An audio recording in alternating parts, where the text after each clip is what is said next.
Good morning, everybody. Welcome to the UK Pavilion MWC 2025 briefing. We have a great lineup today with speakers from the GSMA, from UK Telecom Innovation Network, from Department for Business and Trade, from Jargon PR, and myself from Tradefair. My name's Mark Birchall. I'm the Managing Director of Tradefair.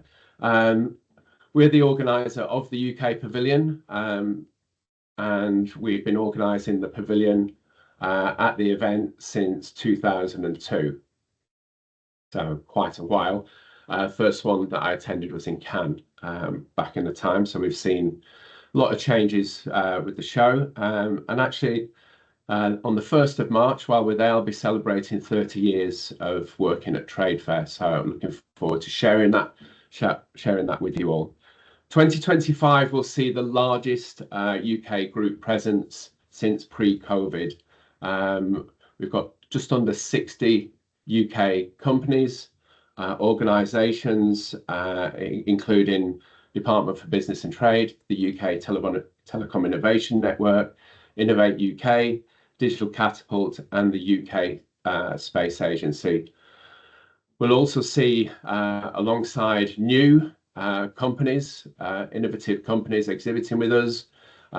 We've got a lot of old faces, young people, but old experienced exhibitors. And it's really good for some of those new companies coming in to have that mix of experienced people who've been to the event for many years, but also been in the industry for many years. And I do recommend that when you are at the show, that you do talk to your neighbours, and actually there's potential collaboration, not just with people visiting the show, but with your fellow exhibitors.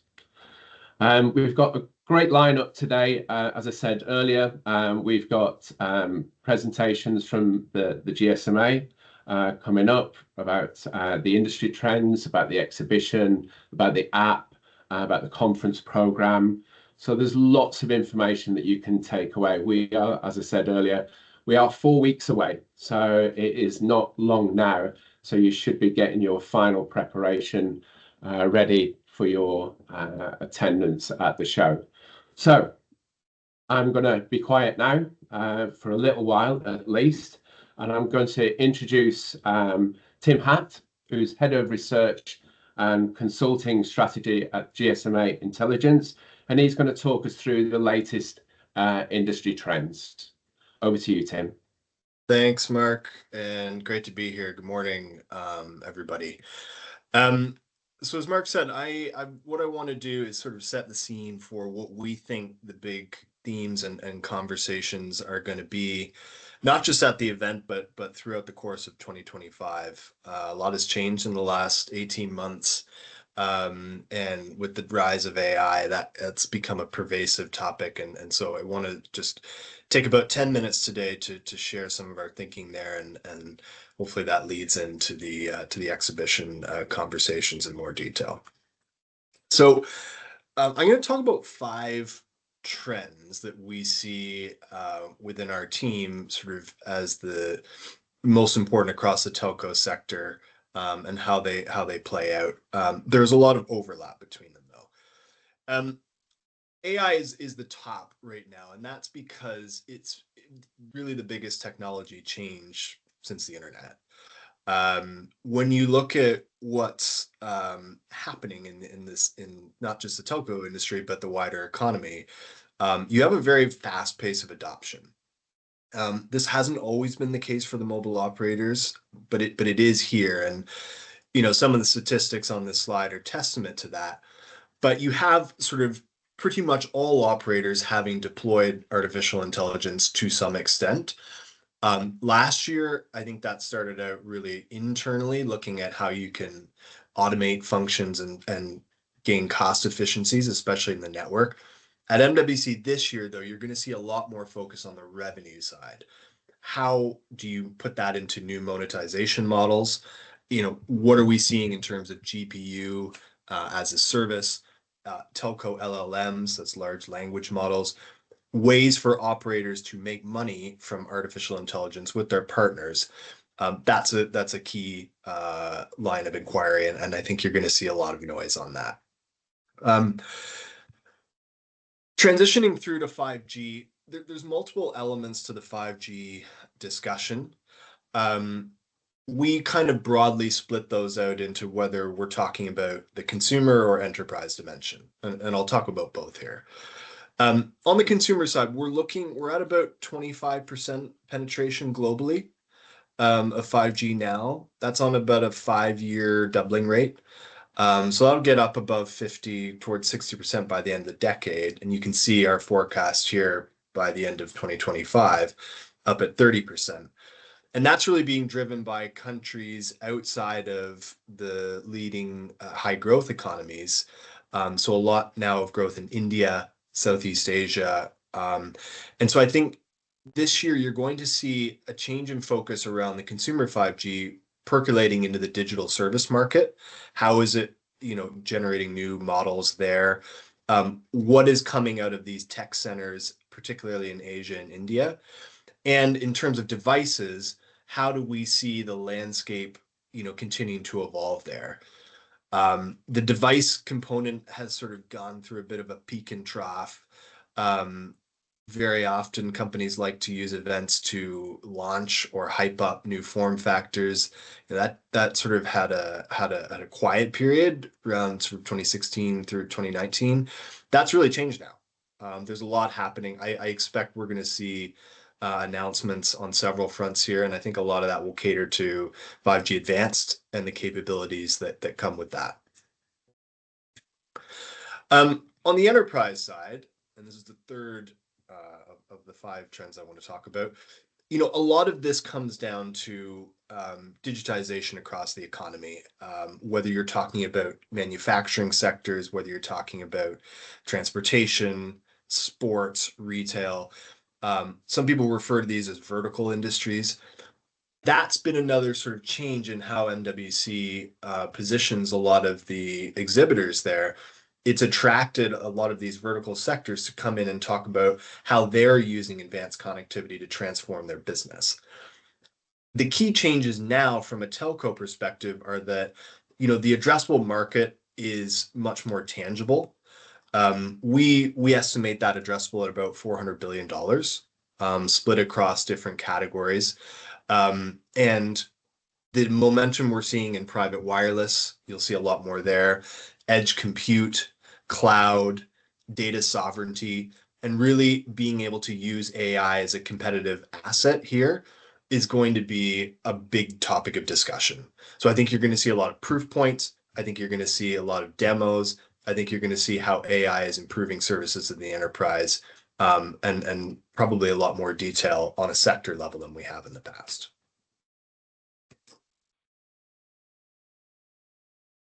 You have probably heard a lot about satellites and non-terrestrial networks.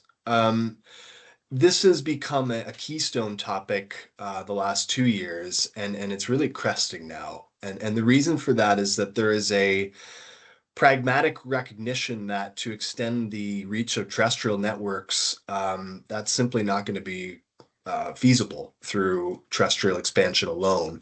And so, the telecom industry has really forged a whole range of partnerships with constellation providers, especially at what's called low Earth orbit, which is the nearest to the Earth's surface, to up the service quality of satellite than had compared to the past. We now track about 70% of the global market share of mobile operators that have an active mobile satellite partnership. And you can see that number there is actually above 100 now in terms of operators who have a partnership. And we think the addressable, revenue to the industry, over the next 10 years is about $30 billion a year. And so that's about 1.5% on the total sector top line now. And so there's a lot of interest in trying to capture that. That's in consumer segments, like with ubiquitous roaming. I think we'll see a lot on the B2B dimension about how satellite enhances IoT connectivity. We'll hear a lot on disaster response, having networks in place in the wake of hurricanes and so forth. We've seen examples in the last year. 2025 is a huge year for commercialization of these partnerships. So we're going to see a lot on that front.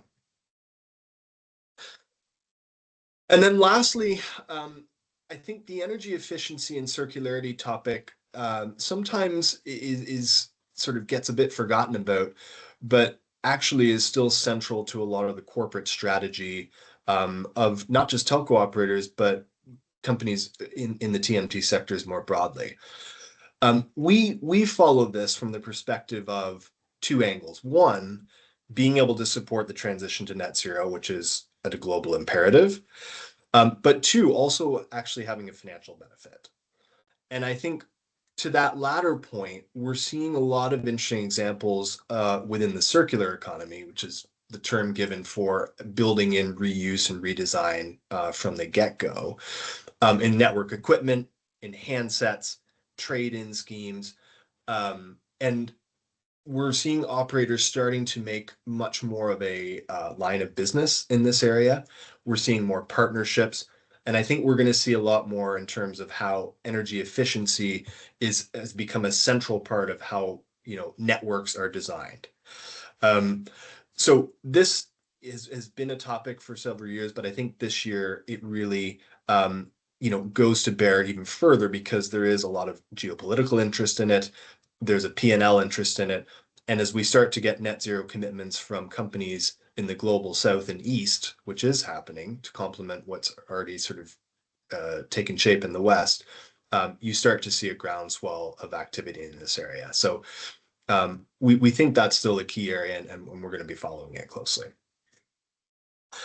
So that's it for now. I just wanted to spend 10 minutes. I think we do have a couple of minutes if anybody has any questions. If not, happy to take those offline and transition to the next speaker. Thank you very much, Tim. Yeah, if anybody does have any questions, feel free to post them in the Q&A section. Tim, I wonder if you could just quickly tell people a little bit more or a quick snippet about what the GSMA intelligence is all about. And I'm not sure if everybody knows about the organization. Yeah, so thanks, Mark. We're the research and consulting arm of the GSMA. So we have a team of analysts that write reports and run data analysis, and we have a consulting group looking across, the full sector. So you can see here that this is sort of about us. We cover vertical sectors as well, and so we have a purview across the industry. Excellent. So again, if anybody wants to know more about the GSMA intelligence, then please feel free to let me know. I'm happy to make that introduction. Yeah, we'll also be, obviously around the show in all its glory. And so if anybody wants to reach out and set up meetings, we're very happy to do that. Great. Thank you very much, Tim. So we'll move on to our next presenter. Now we did move these speakers around a little bit. We've changed the agenda slightly. So I think we're going to move on to Tom. Tom Chalcraft is the sales director for the GSMA. He's going to talk about MWC 2025 and the main exhibition features. So what you'll see and what you need to know about what's going on the show floor and during the show. So over to you, Tom. Thank you. Perfect. Thank you, Mark. And let me know if that's coming through okay. Can you see that all right? Yep, perfect. Perfect. Amazing. Okay. So yeah, thank you. Thanks very much for having us, Mark. This is always a really useful exercise for us just to make sure that we're communicating everything as clearly as possible pre-show. So yeah, lovely to meet you all. As Mark said, I'm the sales director for the event. I've been in this role now for 2 and a bit years. So I did this presentation last year, so there might be some familiar faces. But I understand, as Mark alluded to at the beginning, obviously there's some new exhibitors, there's some new projects. some new companies coming to the event and hopefully on the call today. So hopefully this is going to be useful for everyone.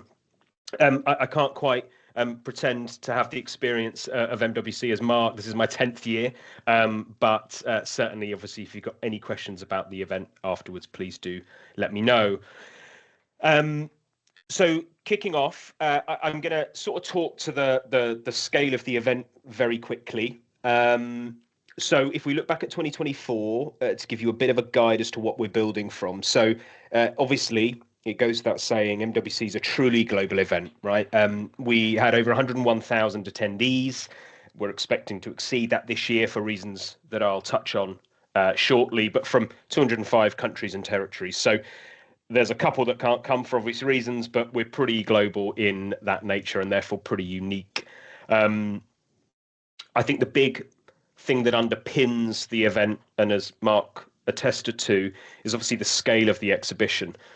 The UK group is as large as it's ever been, and we this year will be as big as we've ever been. 2019 was obviously the pre-COVID edition that was our previous sort of record-setting space. I'm pretty confident we're going to exceed all of these numbers. 2024, there were 2,700 exhibitors, sponsors, and partners, and we'll certainly cross 2,800 this year. Quite how far we'll go, I'm not sure, with some co-exhibitors still coming in, but all things are looking really, really positive in terms of scale. And then I know Chris is going to touch a little bit later on some of the PR elements that all clients, big or small, should be thinking about pre-event. And I think one of the real strengths of MWC is, as well as our own with GSMA Intelligence and Mobile World Live, the breadth and the coverage that the media journalists and analysts generate. 2,600 of them come to the event in person and are there writing and understanding the newest trends. So it's a real melting pot of ideas and innovation. Assuming the technology works, I'm going to flip to now a quick video to tease 2025.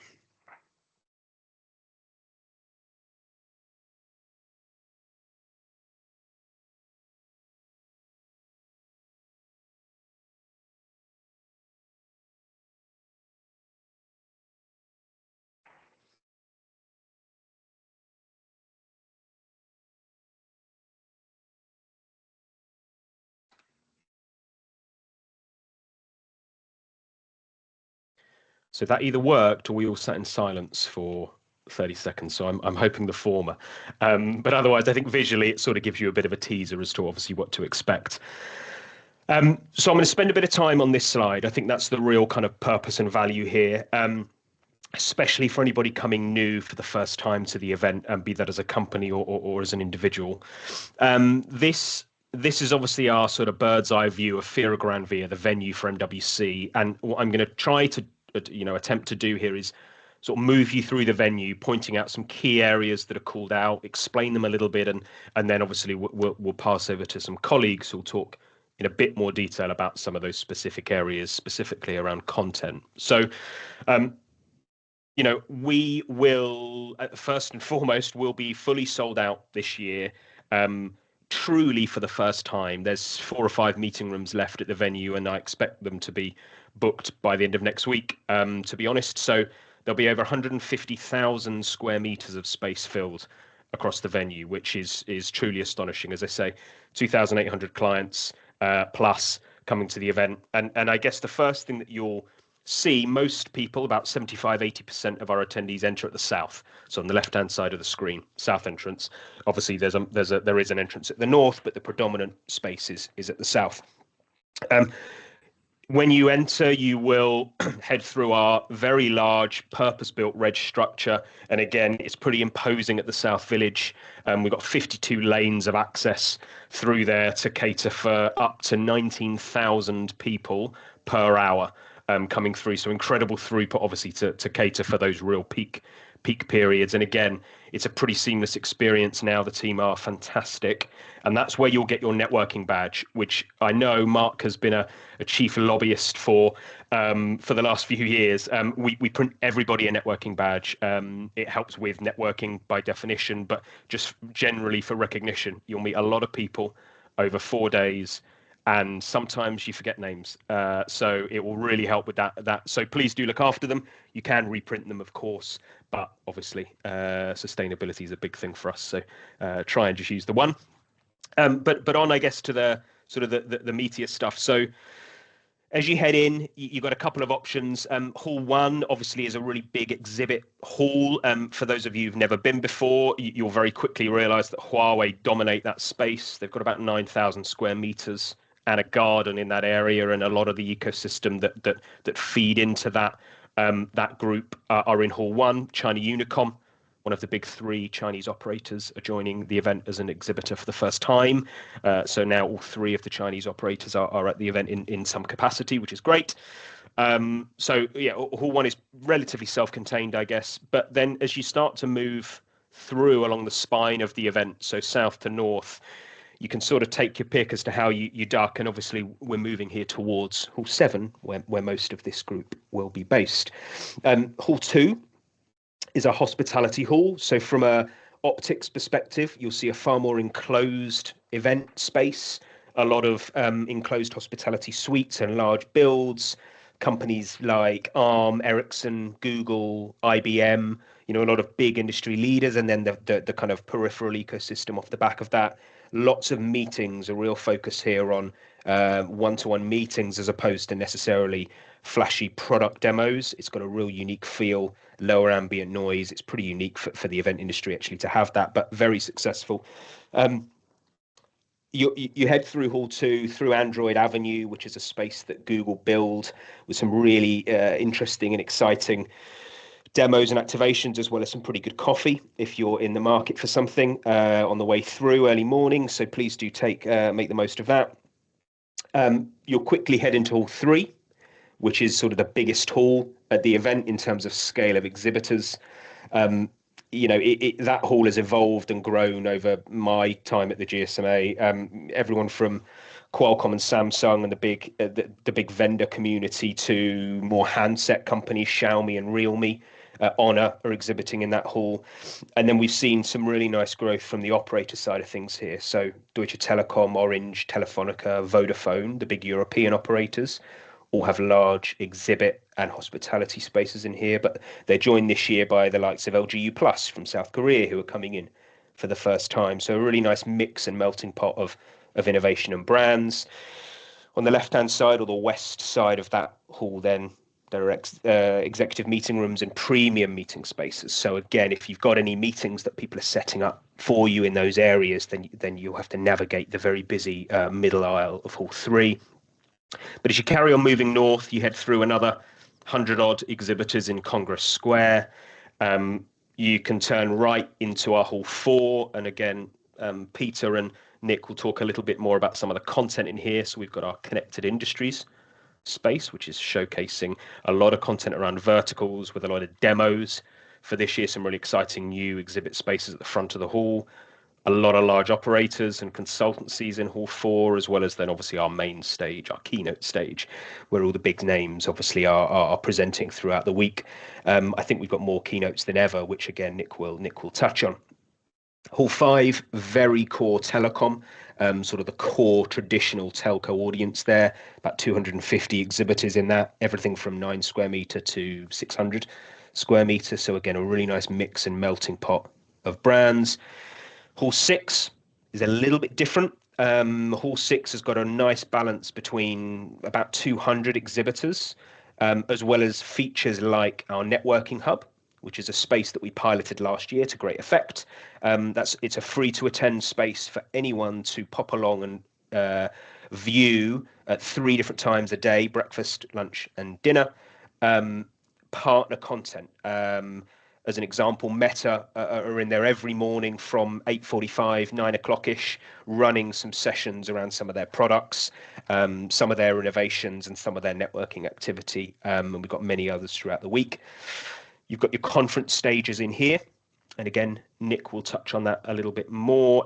For leaders passes, we've got 4 conference stages, a leaders lounge, and again he'll cover that in a little bit more detail. And then where Peter comes into the mix here is a new GSMA summit stage, which again you'll see in Hall 6, and that And an important point here for anyone without a leaders pass is a space with a lot of free to attend content. It's driven by our technology teams. And so everybody will have access to those sessions. Again, you can always go on the website and have a look at the agenda specifically, but Peter will cover that in a little bit more detail. And then last, but by no means least, Hall 7. And this is obviously where a lot of this group are based, with the UK banner and UK pavilion. It'll be busier than ever. I'm really pleased to say it's actually the most densely populated hall. We've got over 300 clients in there. Again, everything from 500 square meters down to 9 square meters, meeting rooms, a double deck exec meeting room build for this year to cater for some of the demand that we're seeing for meetings. And again, perhaps a couple on this call might well have some EMRs. I know, Mark, you've got a few in there. So a really nice, again, melting pot of brands in that hall.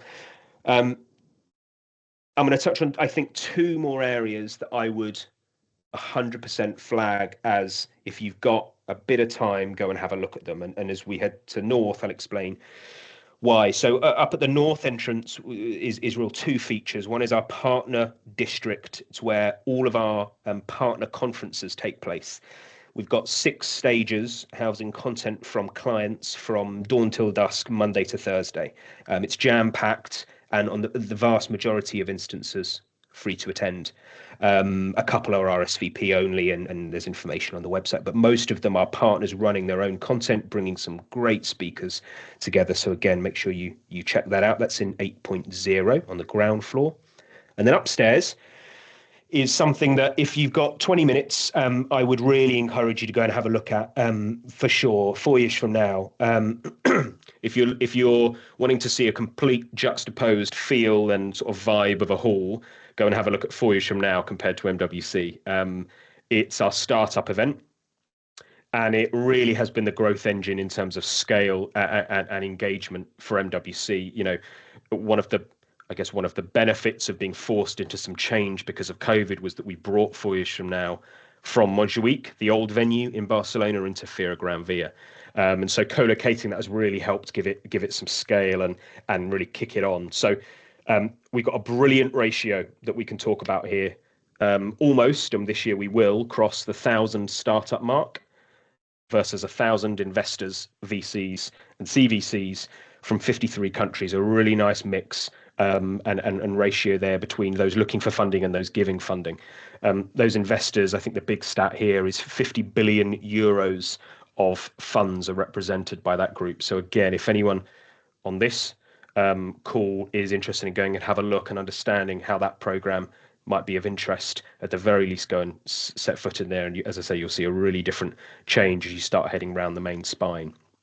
And then I think last but not least from me is something really quite new and exciting for MWC. So again, I've got a QR code here on the screen. Please do click through and have a look at the website. But this is Talent Arena. This is a new co-located event that we've been working on with Mobile Capital now this is the 2nd year. We piloted it in 2024 at the back of Hall 3 to phenomenal success.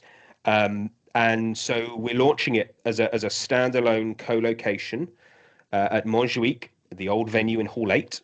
It's running Monday to Wednesday, and it's a 3-day activity that is really positioning itself as being the premier event for digital talent. It will bring everyone from developers to large tech companies to education institutions, a lot of universities that we're partnering with, all to try to foster learning, networking, and professional growth from a digital field, digital talent standpoint. And I think really perhaps to close, it complements our existing properties fantastically. You know, for us, it's a really effective public-private partnership. It works really well to help us build, as the GSMA, a lasting legacy in the city with a tremendous amount of digital talent there that is untapped, certainly in Europe. And so by running it alongside MWC with our corporate CXO ministerial audience, alongside 4 years from now, which brings that startup and investor community, and then obviously Talent Arena sitting there with the digital talent ecosystem that's not really been an audience that MWC's catered for. So we're really excited to see how this could build. And I guess the summary there is, effectively it's 3 events, same date, same city, and we've got all of these communities coming together, as I say, for in the first week of March. So we're really excited. Logistically, we'll obviously have lots of shuttle buses, public transportation taking people to and from, but if you've got some time outside of meetings and you want to go and check it out, I'd really encourage it because I think it's set to be a really strong event. I will pause there. I don't have a slide asking for questions, but if anyone does have any questions, then please do feel free to either shout them out. Thanks very much, Tom. Thanks, Mike. Bernard did ask a question, and Nick has responded an overview in, but Bernard was asking about getting from one end of the show to the UK pavilion, and I will cover that, but from your side, Tom, I guess it's during build-up it's a lot quicker. Correct. Yeah. So correct. But you put build-up is pretty 50,000 people in a venue, and everything slows down. And whether you go lower level, on the upper level, you've got to give yourself plenty of time. What's your experience, Tom?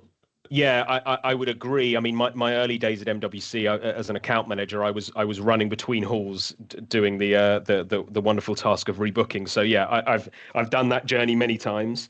I mean, yeah, it's probably 10-15 minutes at peak capacity, sort of dodging crowds. But there are upper walkway from Nick is a good idea. There's travelators that are on the whole time, and if nothing else, they're a bit bouncier than the hard floor, so it'll save your feet.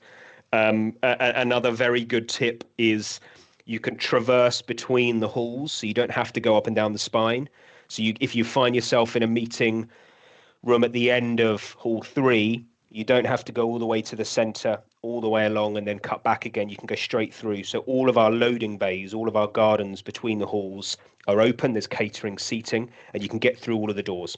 Even if they're closed, you can get through, certainly on the west side where hall 7 is. So you can sort of find your way through and get some shortcuts. Right. Thank you, Tom. My feet are hurting just thinking about it. I know, yeah. Bring comfy shoes. Right. Thank you very much, Tom. That's a great insight into the venue. Very, very, very useful. Okay, so our next presenter is Nick Spencer. He's head of the GSMA marketing and conference. So very interesting presentation coming up about the conference program and the keynotes. Over to you, Nick. Thank you, Mark. Just to finish on that, just comments about time. I would say Monday morning, obviously, is something of a bottleneck as well. So getting into the venue on Monday, almost more traffic actually than necessarily in itself, but that's one thing, to give yourself plenty of time there. I tend to book my meetings in 45-minute increments rather than hours, so it gives you 15 minutes to extricate yourself and get elsewhere. But I think you'll quickly figure it out, and many of you may be more stand based as well anyway, so there's less movement between. Let me just share my screen, and I'll echo some of what Tom has said as well through my presentation. I think one of the things that going through that floor plan really shows you is that there's quite a number of different events within events at MWC. Tom mentioned Connected Industries, 4 years from now, Talent Arena, which is at the old Montjuic venue, and you could get there via a bus from the north entrance, which goes very regularly. There's also the ministerial program, which is invite only, but there's 1,300 people there, often with 70 to 100 different ministers and lots of regulators as well. So there's lots of events within events, which I think in a way you'd expect of a show has over 100,000 people. Hopefully everyone can see my screen, and I will just now get into the conference. And this is a very broad slide, again echoing some of what Tom said, but I always see the event is just one big sales funnel. And the reason I wanted to mention this is it gives you an idea of what all the different products within the show they do, and what role they serve within that sales funnel. So a lot of what I do, both on the marketing side, but also on the conference side, is that awareness and positioning, building up awareness of what you do, and your expertise and why people should come and speak to you. And then obviously you get the slightly, depth engagement of a round table or a partner program or a discussion on your stand, and then hopefully a meeting that might lead to a sale. So really all the products, serve a purpose in that sales funnel, and that, it really is the event, I think, fits into all of those different elements of a sales funnel. But getting more specifically onto conference, one thing we're trying to do this year is, it won't have escaped anyone's attention, particularly this week, that technology is, hugely influential on society, on every aspect of your life. And I think in recent years we can be accused of being quite a little bit corporate, and so that tends to be slightly more commercial and not maybe thinking about the wider impact of technology.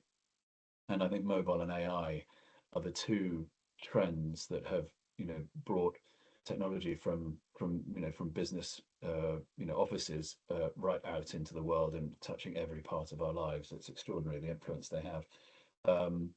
And the news today around AI and DeepSeek and things like that, really was on the front pages, was the lead story in almost every newspaper around the world, and it just shows you how pervasive and influential it is. And we really want to make sure that we're reflecting that.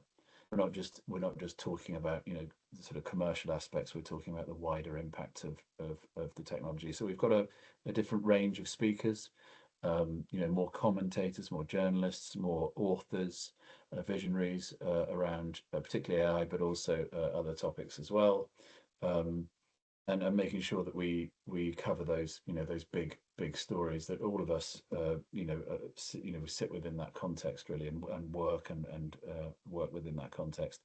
And that means more editorial independence as well. So we're really working with moderators to make sure that the content is of a high quality, and it's independent, and the questions are answered on stage. So there's lots of value for people.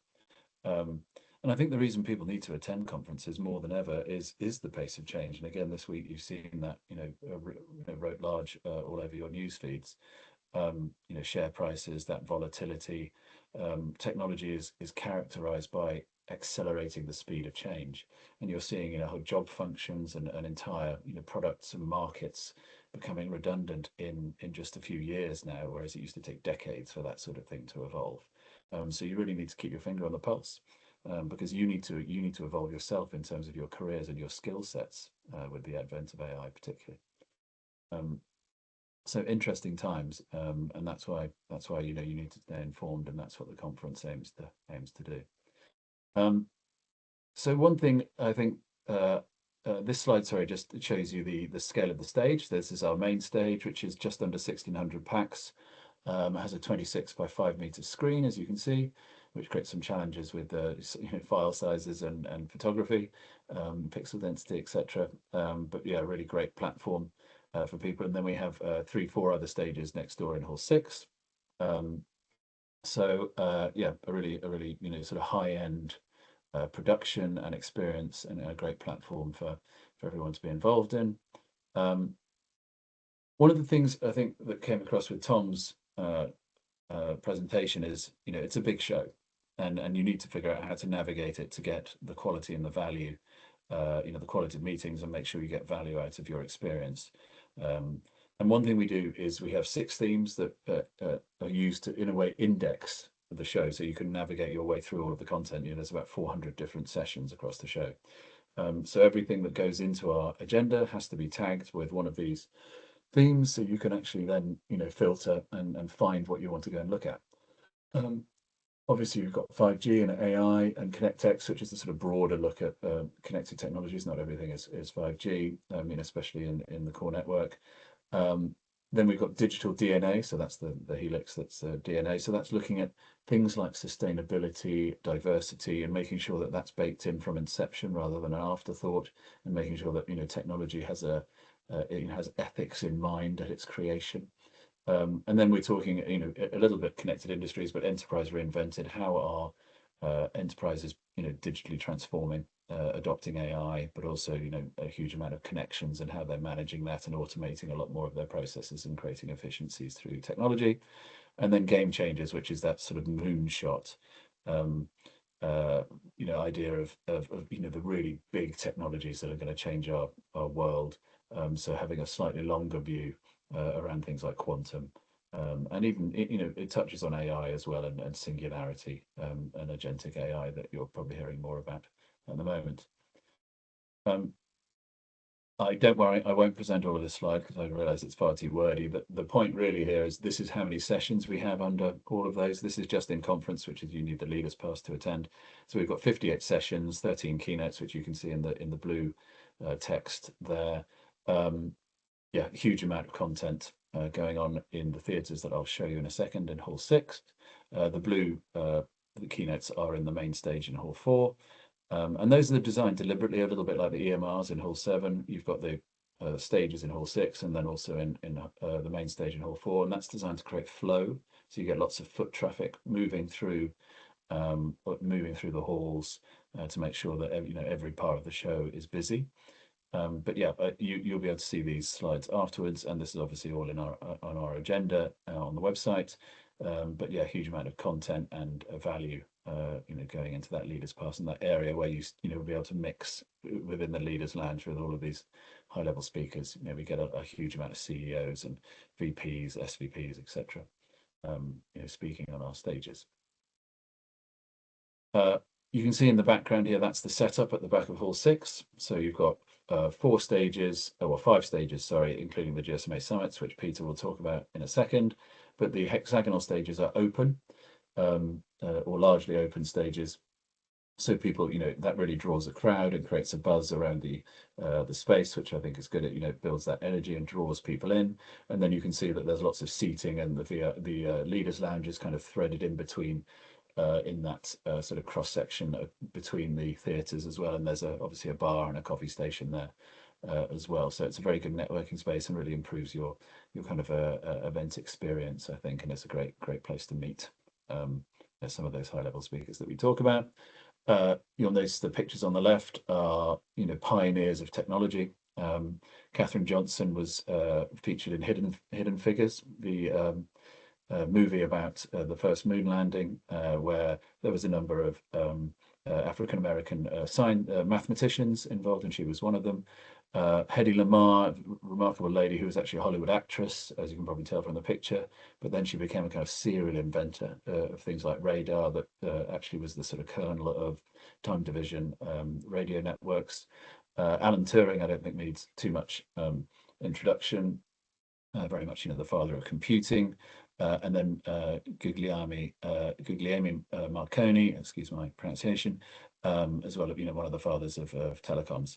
And obviously the themes are then somewhat attached to, you know, the relevant pioneers, and hopefully we'll see many pioneers, you know, that will be remembered on our stages this year. Okay, and that gives you a bit of a visual mock-up of what it will look like as well. Great, and this is just a selection of our about 48 keynote speakers we're going to have this year. So that's almost, we're on about 45, 46 booked at the moment, so we've just got a couple more to go. Sadly, Poppy Gustafson's actually just pulled out today, by the way. She's the UK Investment Minister, as many of you might know. But you know, the others, Peggy Johnson, robotics, she's former Qualcomm and Microsoft, you know, executive. Scott Galloway, we've announced recently. I don't know if anyone listens to his podcast called Pivot. It's, you know, really excellent, and he's something of a polymath, you know, professor, but he can talk about almost anything. And it's that kind of honest, independent thinker that we really want on our stage now, which is why we've got him as our sort of Monday night keynote. FCC's Brendan Carr. I mean, last time, you know, Trump was in power, the FCC made a number of very big decisions around things like net neutrality, so that'll be of interest. And then I'd point out Arthur Mensch, who is the founder of Mistral, which is pretty much the biggest AI company in Europe at the moment, and they have a very different approach to the American companies as well, so he's worth listening to. And Perplexity as well as one of the big large language model, you know, search engines that people are using at the moment. So yeah, a huge amount of value from you know, some of the world's experts that are really making things happen. Very quickly, the blue stages are, within MWC. The purple stages are 4 years from now. And then you've got the partner program stages as well. So a huge amount of content across the show, most of which is programmed by the GSMA, because we do the 4 years from now content as well. So yeah, stages everywhere, lots of different sizes, different types of stages as well, different types of format. So a huge amount going on that again creates foot traffic and buzz, and makes sure everyone stays informed and really kind of on the edge of technology innovation. Very quickly, the GSMA Ministerial Program I mentioned already. So last year, actually, nearly 1,800 attendees, lots of different countries, very high level, lots of ministers and government delegations from different countries. The government's getting more and more involved in technology for the reasons I mentioned before, because it's so important and pervasive. So yeah, lots of decision making and things that have huge influence on our society and the world, really. And then lastly, it's the 30th anniversary of our Global Mobile Awards. And so we'll be having the awards on Wednesday night, as well as a bit of a party afterwards. So hopefully there's lots of UK submissions and maybe some winners there as well. We have about 250 judges, which are all the analysts and leading journalists from around the world. So a very prestigious group. And yeah, it's a great night, actually. It's great energy, and I'd highly recommend attending that. And that'll be in Hall 6, at the back of Hall 6, but we'll open that up for anyone to come and attend that event. And that is it from me. Any questions? Thank you very much, Nick. So obviously the main conference sessions are leader passes that people need to have. If I remember rightly, through the website, we can look at the agenda, we can filter on sessions, on free to attend sessions, because from my side, exhibitors, my exhibitors, I really do recommend that they have people on the stand, they have people out walking the floor, knocking on doors, they attend networking sessions. And if so, can they find the free to attend sessions through the website, through the agenda? They can filter. Yeah, and you can also, when you go into a session, you can see what access you need as well for those sessions. I mean, yeah, most stages, so peak sessions are free to attend. You see that in that first theatre at the GSMA. Okay, we're losing you a little bit there, Nick. You lost me a bit, did you? Yeah. Yeah, so Pete's stuff is free to attend. There's obviously that movement theatre that you can stand and see anyway. I think we're struggling to hear you a little bit, Nick. Sorry, I don't know if it's. But maybe shall I write a response? Yes, that would be great. And I've just sent a I'm going to send I'll send a link to the website because you can, to your point, Mark, filter by access, invitation, open to all, etc., etc. Yeah. Yeah, that's great, because I think that's a really important side and opportunity for, when you attend these events. Obviously, everybody will have their own relevance, of what those sessions are. But it's amazing, from experience, it's amazing of who you can meet just on the fringe of those events, and I do highly recommend. Thank you very much, Nick. Really, again, great presentation. We'll move on quite swiftly. And next up, we have Peter Montgomery, who's head of marketing, and is going to present about the GSMA summits and connected industries. Thank you, Peter. Thanks, Mark. Let me pull up my slides, which are nowhere near as pretty as the last few that we've seen. So yeah, I look after marketing from a GSMA technology perspective. So my teams work with people at the GSMA working on technology priorities or GSMA intelligence. We heard from Tim earlier. and on our industry services. So a lot of the content here that I'm about to talk about flows out of those various teams that are working at the GSMA. I'll just quickly talk through some of these main areas. So you've seen the layout of Fira Gran Via. The location of these summits and seminars are spread across really 4 main locations. So Hall 8, we've got 5G IoT, we've got eSIM, MVNO, and Quantum. Bear in mind, Hall 8 is at the farthest point, although you being in Hall 7, you're going to be the closest to that point, but it's still probably a good 10-minute walk down to those sessions. Hall 6, then, this is a new stage for this year and co-located with some of the stages that Nick talked us through the content in. Again, covering off a number of technology areas where the GSMA has significant focus.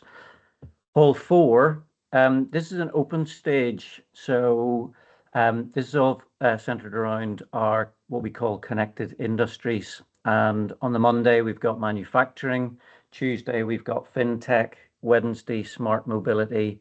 And then on Thursday, sports and entertainment.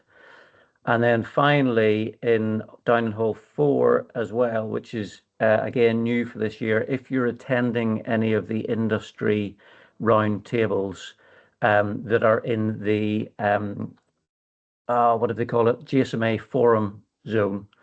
That is located behind the main stage, so it might be quite tricky to find. But just contact whoever's invited you to any of those sessions and you'll be able to find your way there. All of these summits and seminars, unless they are labeled invite only, so some of the round tables might be invite only whenever you look on the agenda on the main website, all of these are open to people with a discovery pass. So unlike some of the main stage conference sessions where you need a leader's pass, these are open to people who've got a normal exhibition pass. So well worth trying to get to some of these. Really interesting. They do tend to go a bit more technical and deep into the technology side of things, whereas some of the main conference agenda might be slightly higher level and more business orientated. The GSMA, so we have an exhibition booth on the show floor in Hall 4. This is where we bring on board, obviously GSMA, we don't have any products and services, or not many anyway. And this is where we bring our members in to kind of showcase what is the output of the various projects that are running within the GSMA, whether it's around non-terrestrial networks, IoT, latest developments in 5G or artificial intelligence. We invite GSMA members to kind of bring along the physical manifestation of some of those products and services. And we put on a showcase within the booth. So the booth itself is loosely built into 3 areas this year. One area focused in and around NTN. There's been a massive uplift in ground to satellite comms and what are the use cases there. Connected industries reflects some of the content that we're seeing in the connected industry stage, so majoring on fintech and manufacturing. And then within the emerging technology space, we've got things like quantum and artificial intelligence. So I'd really encourage people to come and peruse what we've got going on in the pavilion. If you're a member of the GSMA and you have some really engaging content that you would like considered for 2026, by all means reach out to me. We have a call for demos, which will kind of be towards the end of the summer. And that's where we have a look to see what kind of content we want to put within the booth itself. On the upper deck, that's where we host a lot of meetings. So if you've been invited to a meeting with a GSMA representative and it's in the DG suite, that's where that's located. And the stand itself is right down beside the main keynote stage. And then finally, from me, Open Gateway For those of you who don't know, it's all about network APIs. It's about exposing the capabilities on the mobile networks and allowing developers and enterprise to make use of network functionality.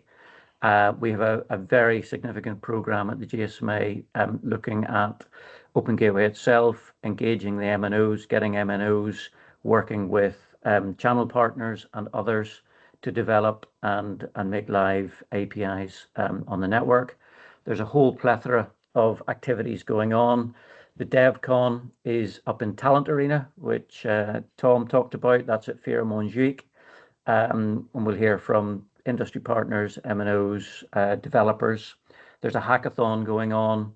There's a dedicated Open Gateway exhibition space, which is directly adjacent to the GSMA pavilion. So that's also right next to the keynote stage. A number of MNOs and other partners demonstrating kind of real use cases of network APIs live and in the flesh. I think the most significant demo there is with Nokia and a company called Elmo, and they're showing how network quality or quality on demand can help remote driving scenario. So a whole lot going on around Open Gateway. GSMA, as I say, a whole lot of content that we're driving onto the show floor. We'd really love to see a lot of you there. And as I say, most of it is, unless tagged invite only, is open to everybody who's got a normal exhibition or exhibitor pass. Any questions?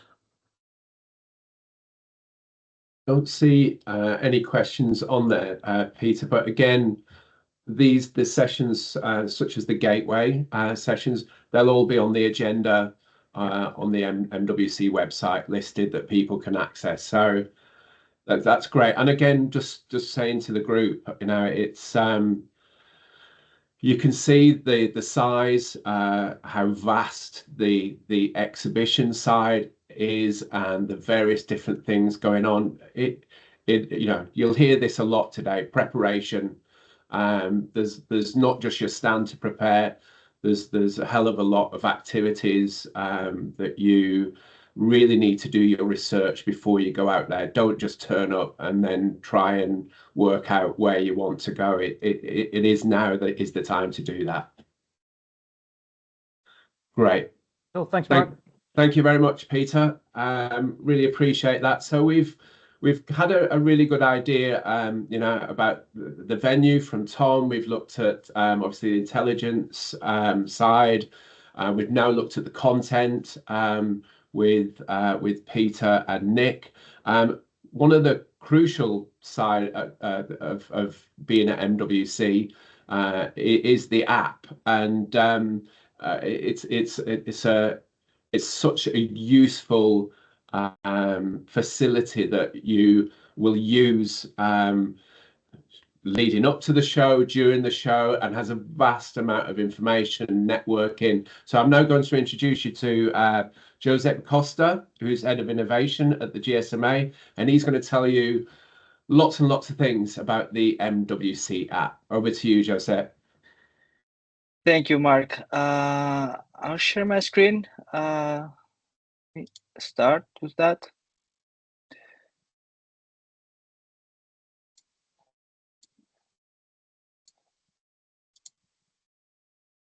Okay, so I will tell you a little bit what we've been doing with the app and our digital strategy in the past years, and also focus on MWC for this year, okay?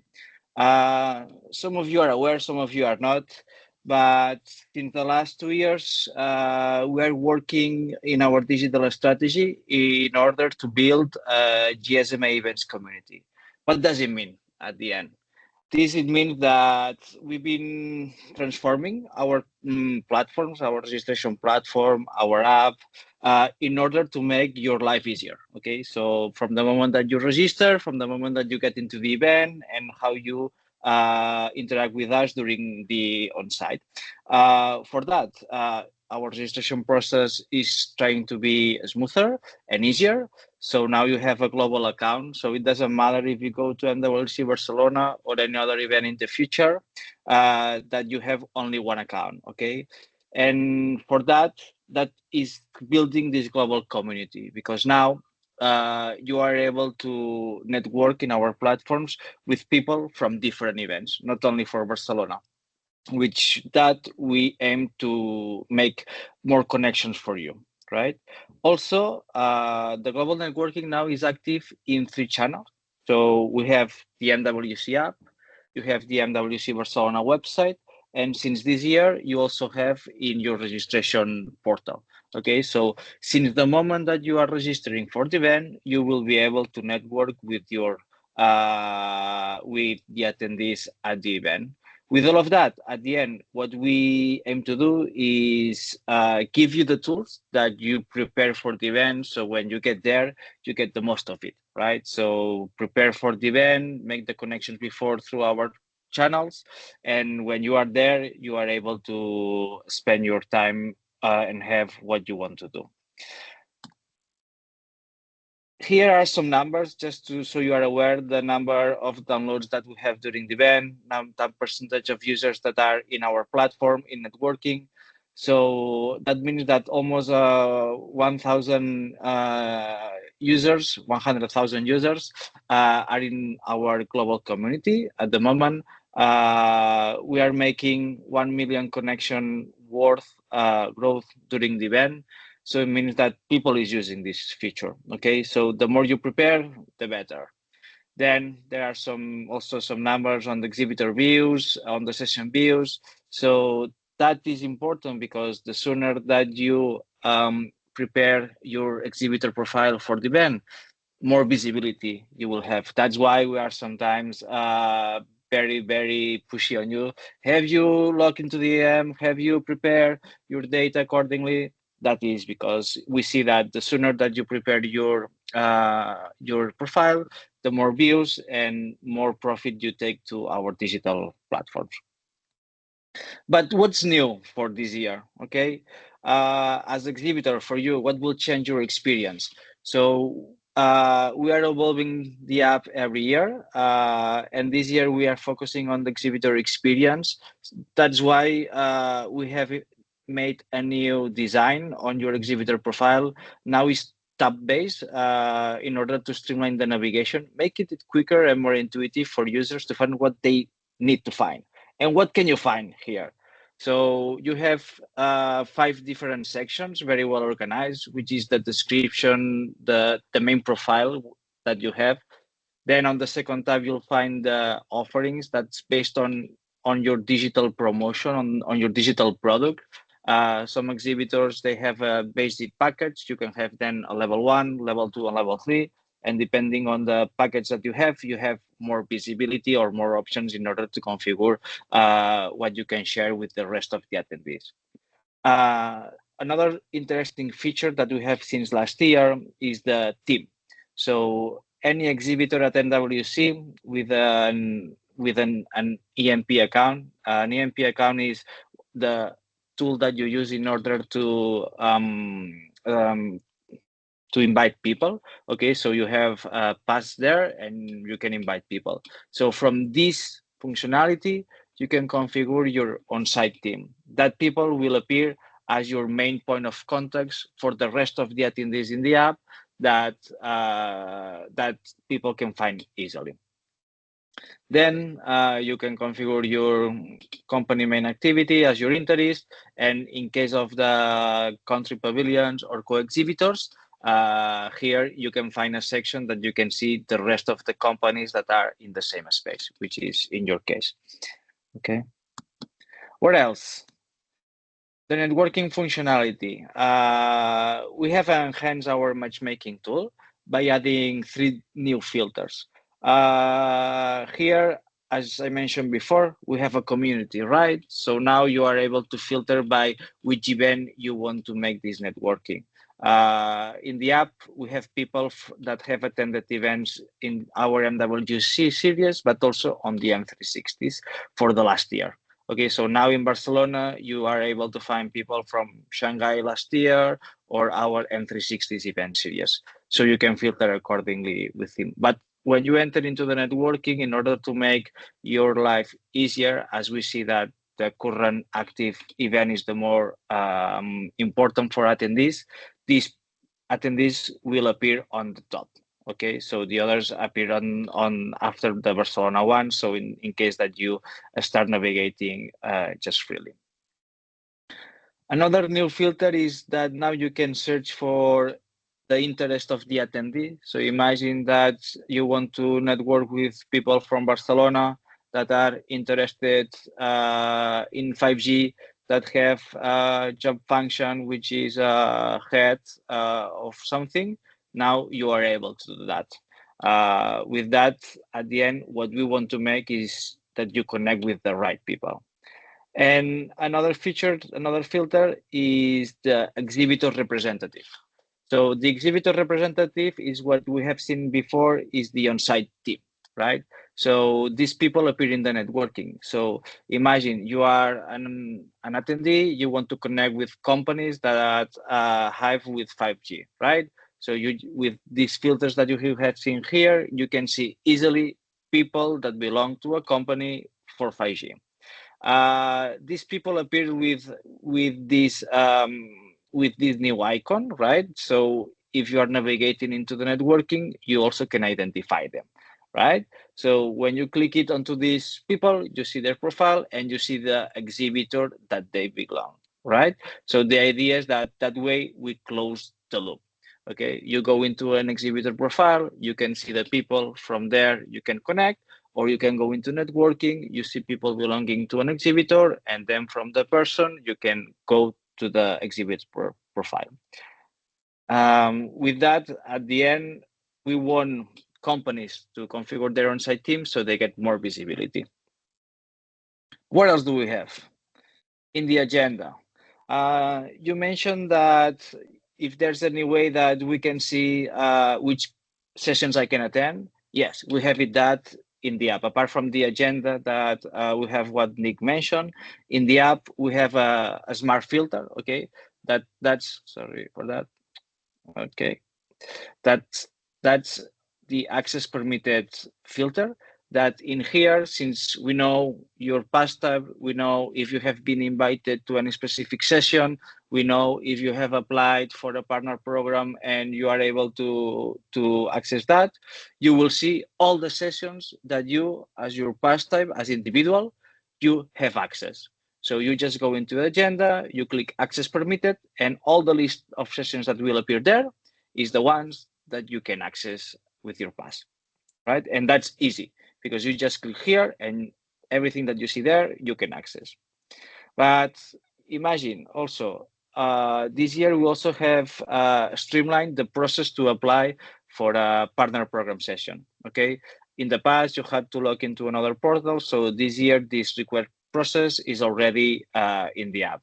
When you enter into the session and you see this functionality here that is registered for priority access for this session, then you just click here and that request is automatically sent to the partner. And then they will manage this application based on whatever they need.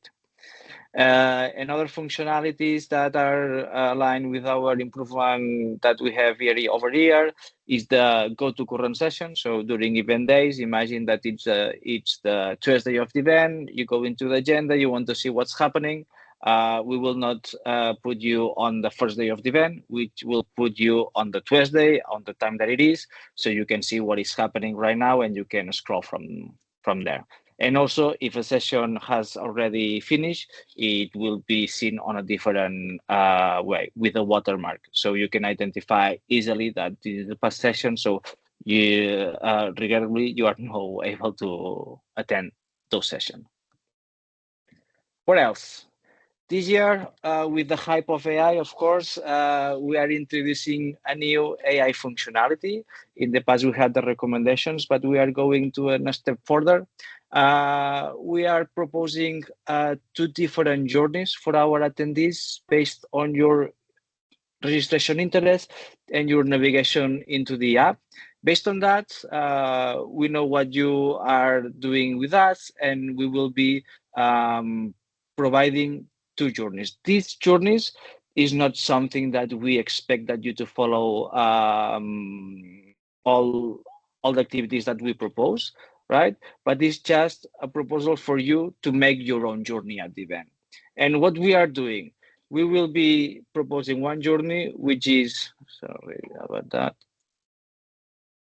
one journey that is the focus, that is it's more accurate to your interest, and another one that is more exploratory, right? So it's based on your interest, and we see people similar that to you, okay, that are also liking these things, right?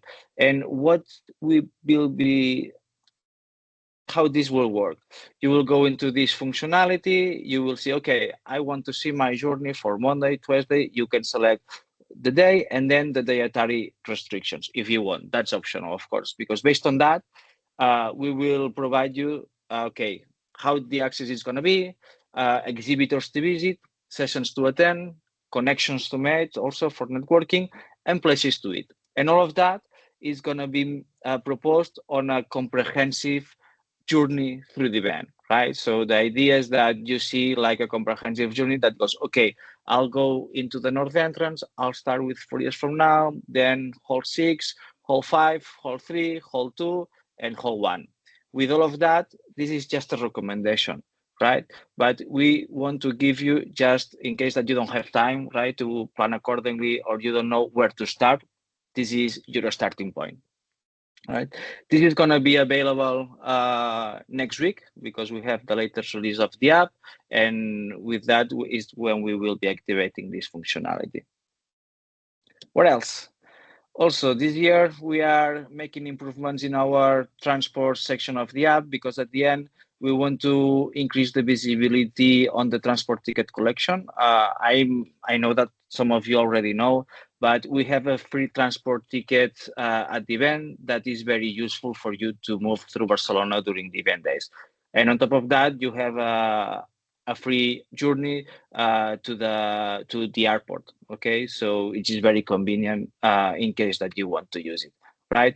And with that, we try to improve the experience on the transport and on the city.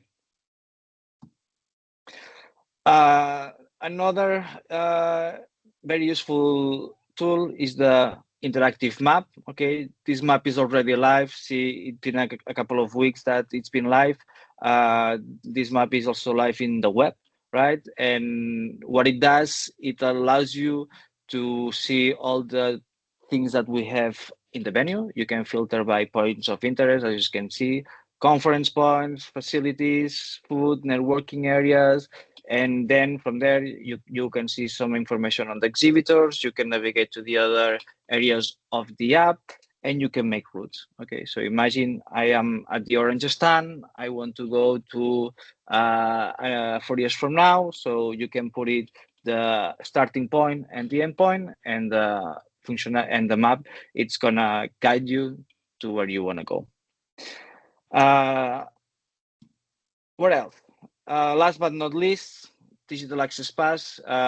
This is our tool in order to access to the event, right? This is already live in the app. If you have the permit to see it and use it, you will be able to see it. If not, this is going to be available for the rest of the attendees on the 2nd March, okay?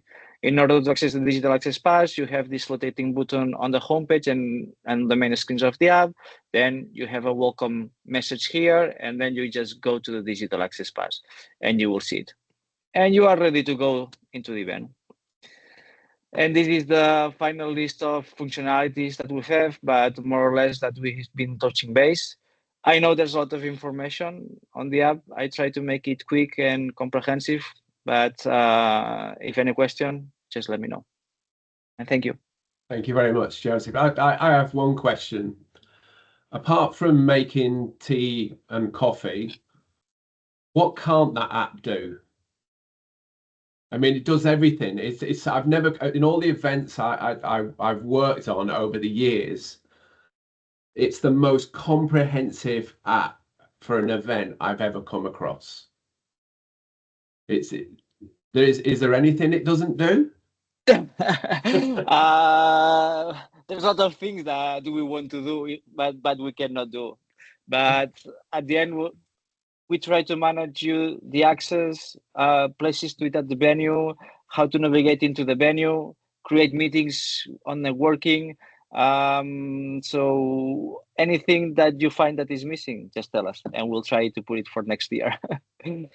Well, looking at the information that's available on there, I'm expecting that I will get no questions during the event from any of our exhibitors, because they've got all the information close to hand. So very, very impressive app that you've got there, Joseph. Thank you very much for presenting. I don't see that there are, there might be one.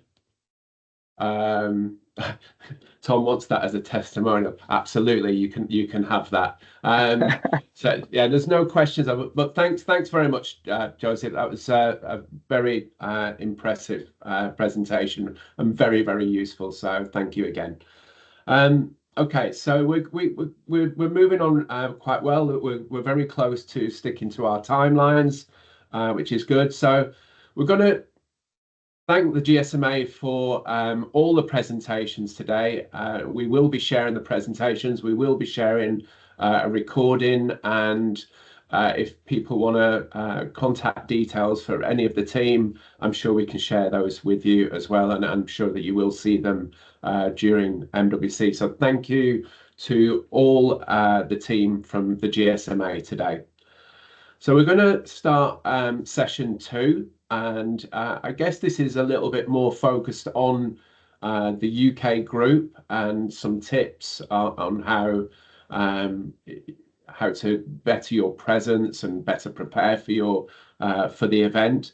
To start us off, I'm going to introduce you to Chris Bignell, who's the CEO for Jargon PR. I've worked with Chris for many, many years across MWC.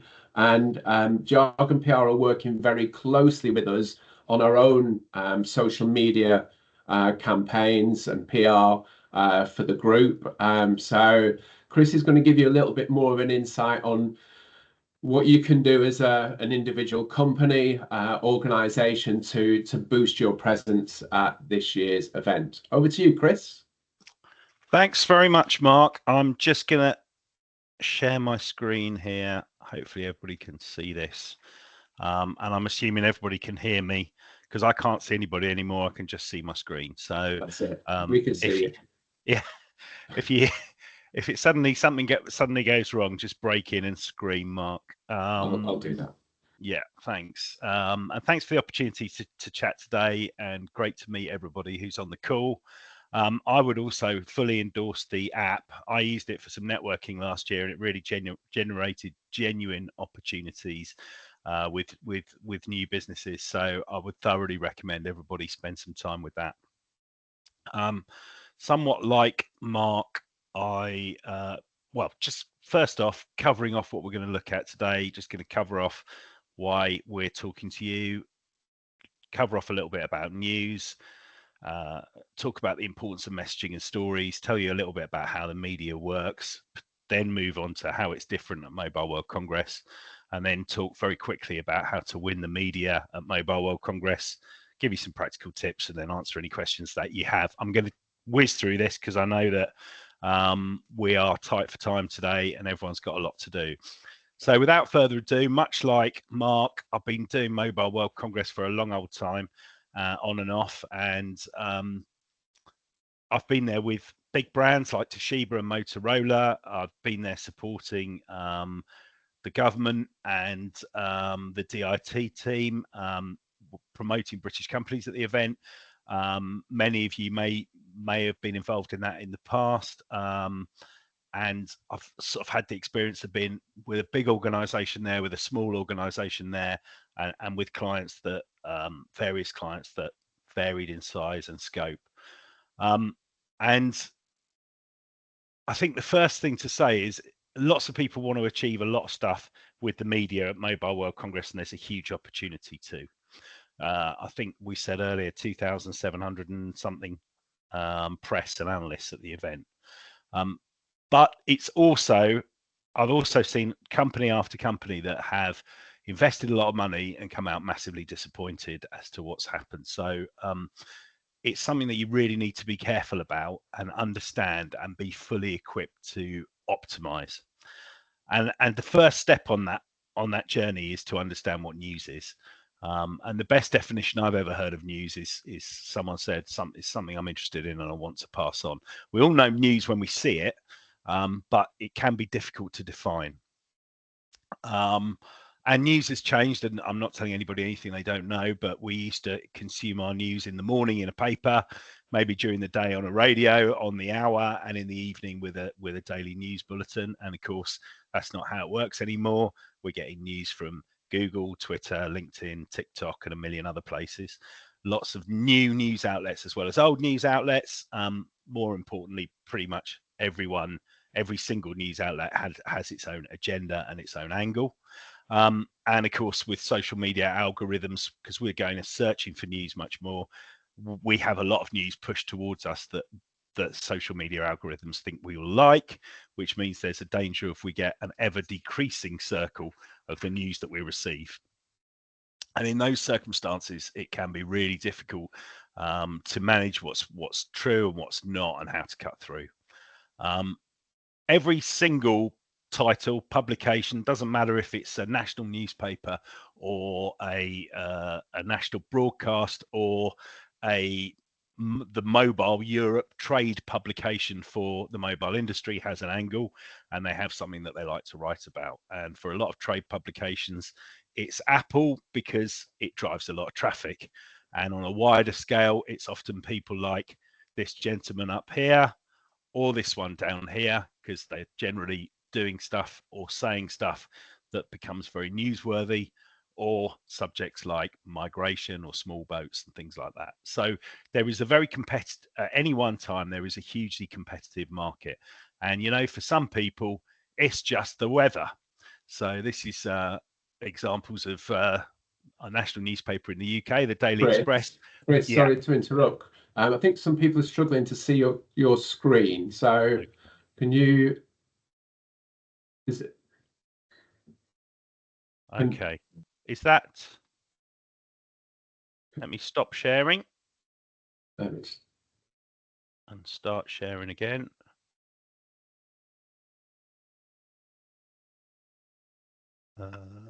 Let me just check again.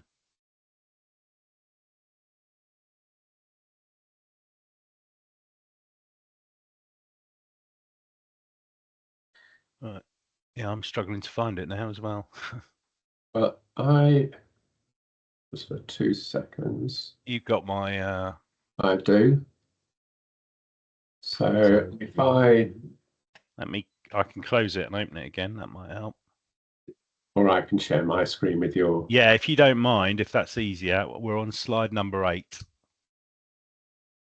Okay. Can everybody see my screen?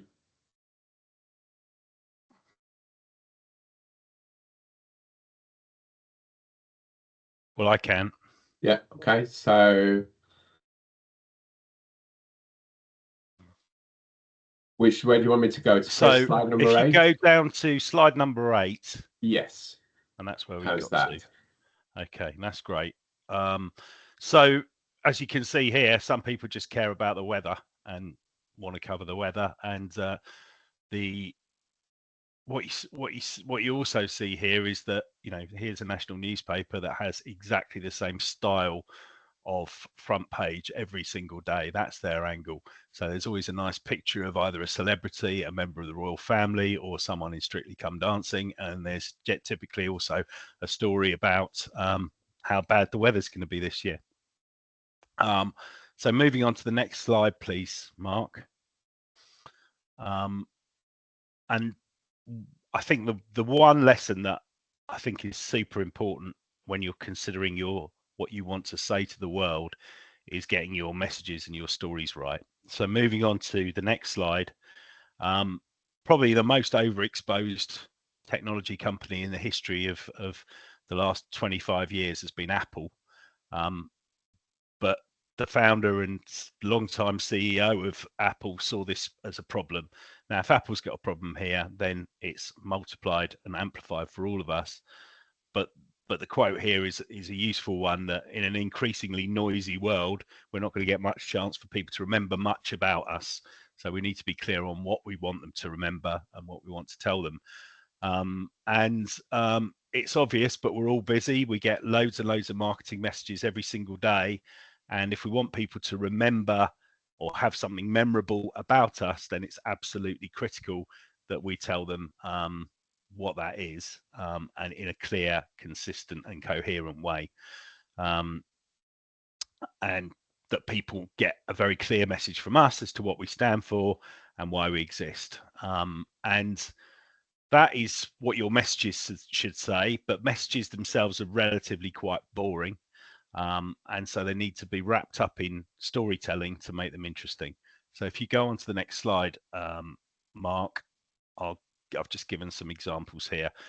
As a UK tech company, you might want people to know that you're reliable, cost effective, and really nice big companies use you. They're messages that you want to get across to the world. How we go about telling people that is in a different way. So it might be that you've been named in the top 5 for least number of complaints. It might be that your best value award has been given to you for your product range. It might be that you've been adopted by an enormous company like Meta or Google or Vodafone or someone like that. And those really fundamentally are the differences between messages and stories. And that's important because stories bring messages to life. Stories help sell stuff. Otherwise, if stories didn't help sell stuff, we would never buy anything other than the cheapest option. And a world where Rolex, Chanel, and Christian Dior would not exist at all. So moving on from that, very, very briefly, it's important. Can I just sorry, Chris, just to interrupt, because I can see the chat and I think Mark can't as you're presenting. Okay. Mark, do you mind just clicking the little presenter mode button if you just whack that up, and then I think and then I think everyone will be able to see it a bit better if that's all right. But maybe you're sharing. Is that working? That's what I was wondering. I had that on. Yeah, unless you're sharing a single screen. Have you got 2 screens set up, Mark? Strange that it.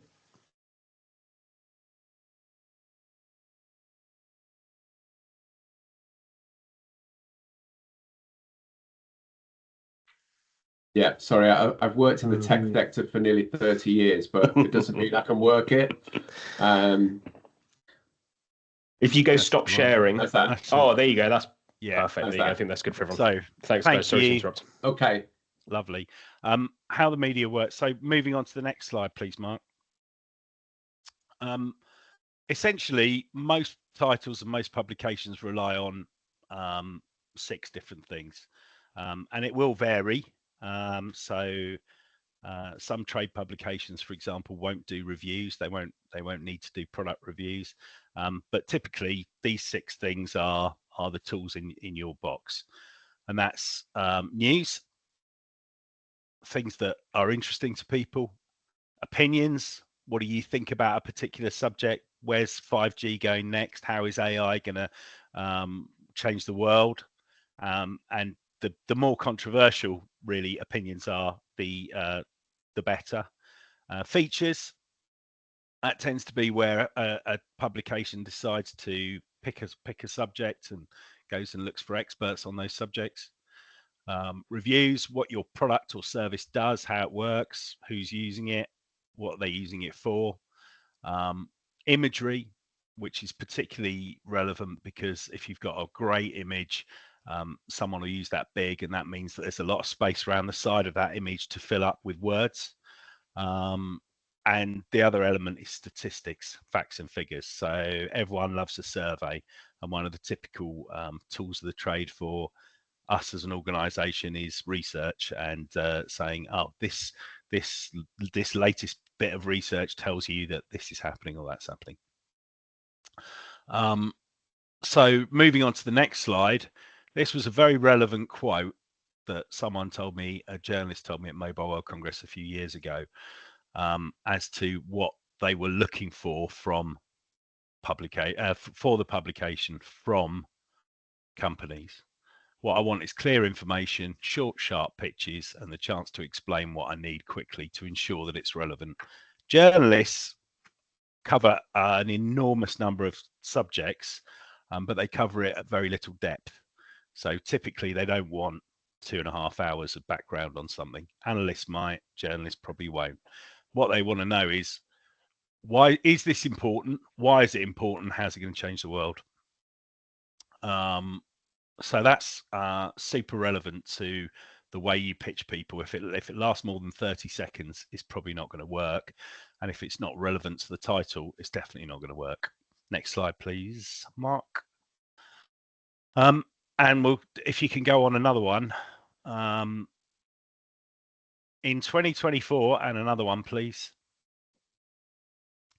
There were something like 3,600 odd media and analysts at the show. And that sounds like a lot, and it is a lot. It's huge. It's one of the biggest shows for media attendance in the world, I would say. But let's put that in context. Next slide, please. There's 2,700 odd exhibitors, 2,800 we were hearing earlier. So that's kind of one journalist per exhibitor, 1.5 maybe. If we move on to the next slide, 1,100 speakers. So there's some competition there.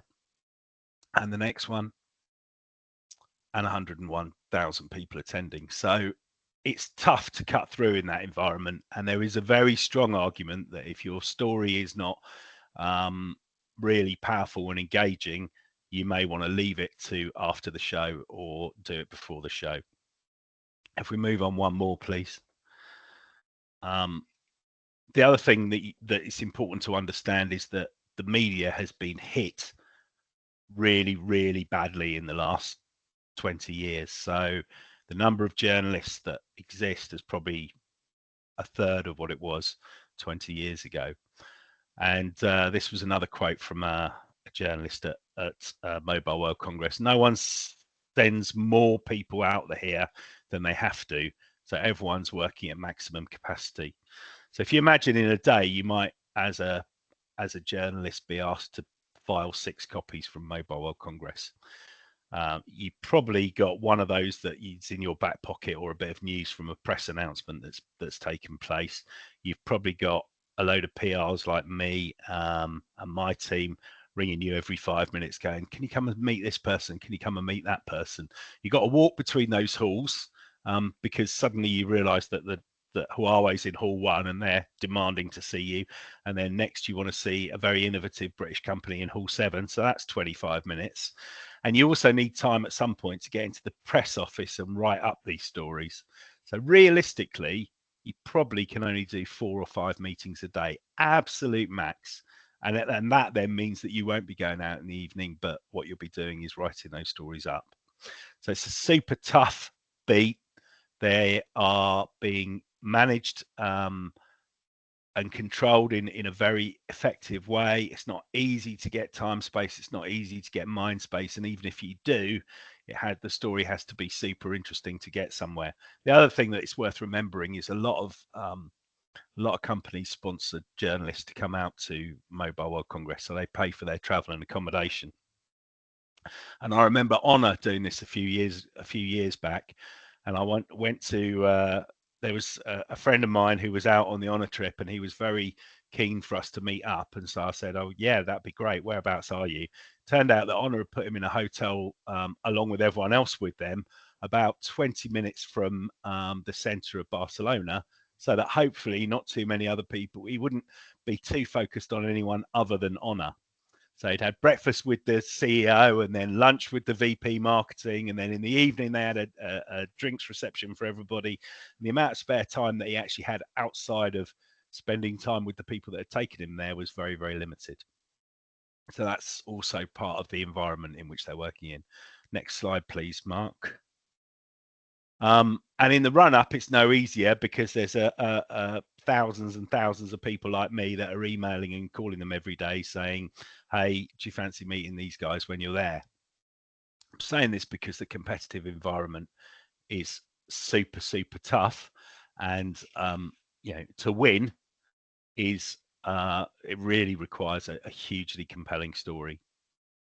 If we can move on again, please. Now, there are ways around this, and some of these are pay to play, but they're worth considering. So there's an event usually on the Sunday night before Mobile World Congress. And if you've got a consumer, a product that is of interest to consumers, it may well be worth considering paying some money to be in the room. Around about 200 odd journalists turn up to either Showstoppers or PepCom, and they generally wander around the room looking for something interesting. So if you've got something super engaging, generally quite gadgety, quite interesting to consumer tech journalists rather than a sort of bit of infrastructure in the backbone of a network, this could be an interesting opportunity for you. And if you need more information, we've got contacts with both of these organizations, so we can get you some more. And on the next slide, please, the other thing to remember is that the GSMA itself has a whole pile of media that it runs at the event, including Mobile World Daily, Mobile World Live, and Mobile World Live TV. So when you see all those screens around and about and people being interviewed, it might be interesting, especially if you're an exhibitor, to try and pitch yourself for a slot on that, particularly if you're in one of those themes that the GSMA guys were talking about earlier. If you've got something that's super relevant to them, they might be having a panel discussion, and you might just get the opportunity to do that. The other thing is, it's really worth engaging with some analysts, and there's people like Gartner and Canalys and CCS Insight and a whole pile of others. And it's really worth talking to these guys, not least because sometimes they can drop your name in. They'll get asked to go on Mobile World Live TV, and they can drop your name in as, oh, this company's doing something interesting here. So sometimes the route is not always route one. You can work via an analyst, and it's something that we've done a lot in the past. So moving on again, please. Thanks, Mark. So within all that context of how tough it is and what competitive environment it is, if you still think you've got a story that you want to tell out there and it's not just a press release that you're there, how do you go about winning? I think the first thing is, if you can move on again, please, Mark, is you need to make sure you've got something that cuts through. So it's really worth trying out your story pitch on friends and family outside of your close circle. Would say if you were trying to explain what you do that's different, unique, special, and is going to change the world, and that's what it needs to be, would someone down the pub over a pint get it? If not, it needs reworking until the point that you really can get that, because it's super important that it's simple for someone to get the difference it will make to the world really quickly, within 30 to 45 seconds. And then the next slide, please. The other thing to say is that you constantly need to be prepared, and you also need everybody on your booth to be ready. Some people just drop by completely out of the blue, and it's worth chance encounters can be extraordinary. We invite journalists along to come to see the best of British as part of the work that we're doing with Tradefair, and they might just see your presentation or your slide or your product or your demo and suddenly go, actually, I've been looking for something like that. But you've got to be ready to go, and you've got to be ready to pitch it in quite a short period of time. And it's important to remember this is not an investment pitch. There's not a 10 slide one. It's a one slide in 30 seconds. What difference are you going to make to the world? And then the next point I would make, and if you could move on one more, is, are you working with someone who's a famous partner? So what we've done successfully in the past is for example, small British company is working with Vodafone. Vodafone's going to make the announcement for them. It's amplified because they have an enormous machine that can help make that happen. So if you're doing something with someone who's got a big presence at the show, it's really worth considering that. I mean, at Motorola back in the day, we used to quite regularly showcase 2 or 3 different companies that we were partnering that were smaller than us, because it was good for us. It also meant we looked innovative. So you may just be able to jump on the back of someone that's doing something big, has got a press conference that you can jump into, that there's a whole pile of media there. And then finally, as another bit of advice, just next slide, please, Mark. it's important to be brave. If you're going to go, big at the show and you want lots of media, you got to shout your mouth off. It's the reason why people like Elon Musk and Michael O'Leary at Ryanair get a lot of media profile, is because they're prepared to say things that are newsworthy in themselves. It's important at the same time to say, you know, there's no value in shouting your mouth off by criticizing your competitors or speculating about the future or telling people that you're about to get a, 40 million investment that's confidential. And there's certainly no value in telling people, you're gonna be this size in a year's time or something like that. But if you can talk about the impact that you're gonna make, and it's breakthrough impact, then that's the kind of thing that the media may well be interested in. So just very briefly, a few tips I think we're on to next. If you can go on to the next slide. Yeah, and the one after that, please, Mark. So before you get there, know your message, know your audience, and be prepared. Have your pitch down to a 30-second pitch. Next slide, please. In the run up, be honest with yourself about your story. Check it out with other people. Make sure it makes sense. Make sure that you can tell it in a clear, consistent, and coherent way. Check out what the competition are doing. Make sure it's different to theirs. And also, if you're particularly interested in one publication or title or broadcast media, make sure you know the title first. You'd be amazed what a difference it makes to people if you say, I saw your article. If a journalist comes in, you go, I saw your article on 5G. I thought that was really interesting, the angle that you were making. I mean, it just is quite transformative in terms of the difference that it makes. Next slide, please, Mark. Thank you. At the show, be easy to reach. In other words, make sure people have got your number. It's actually extraordinary how helpful it is being a good host. So one year I met about 6 journalists on one particular booth, and the reason was because they did lunch for press, and so everyone went back there every single day, and it was just an opportunity for them to tell them a little bit more information. I don't know, Mark, is the tea and coffee area going to be there this year? Yes. It's incredibly helpful. Because it just means people can stop, sit down for a bit, get a cup of tea, get a cup of coffee.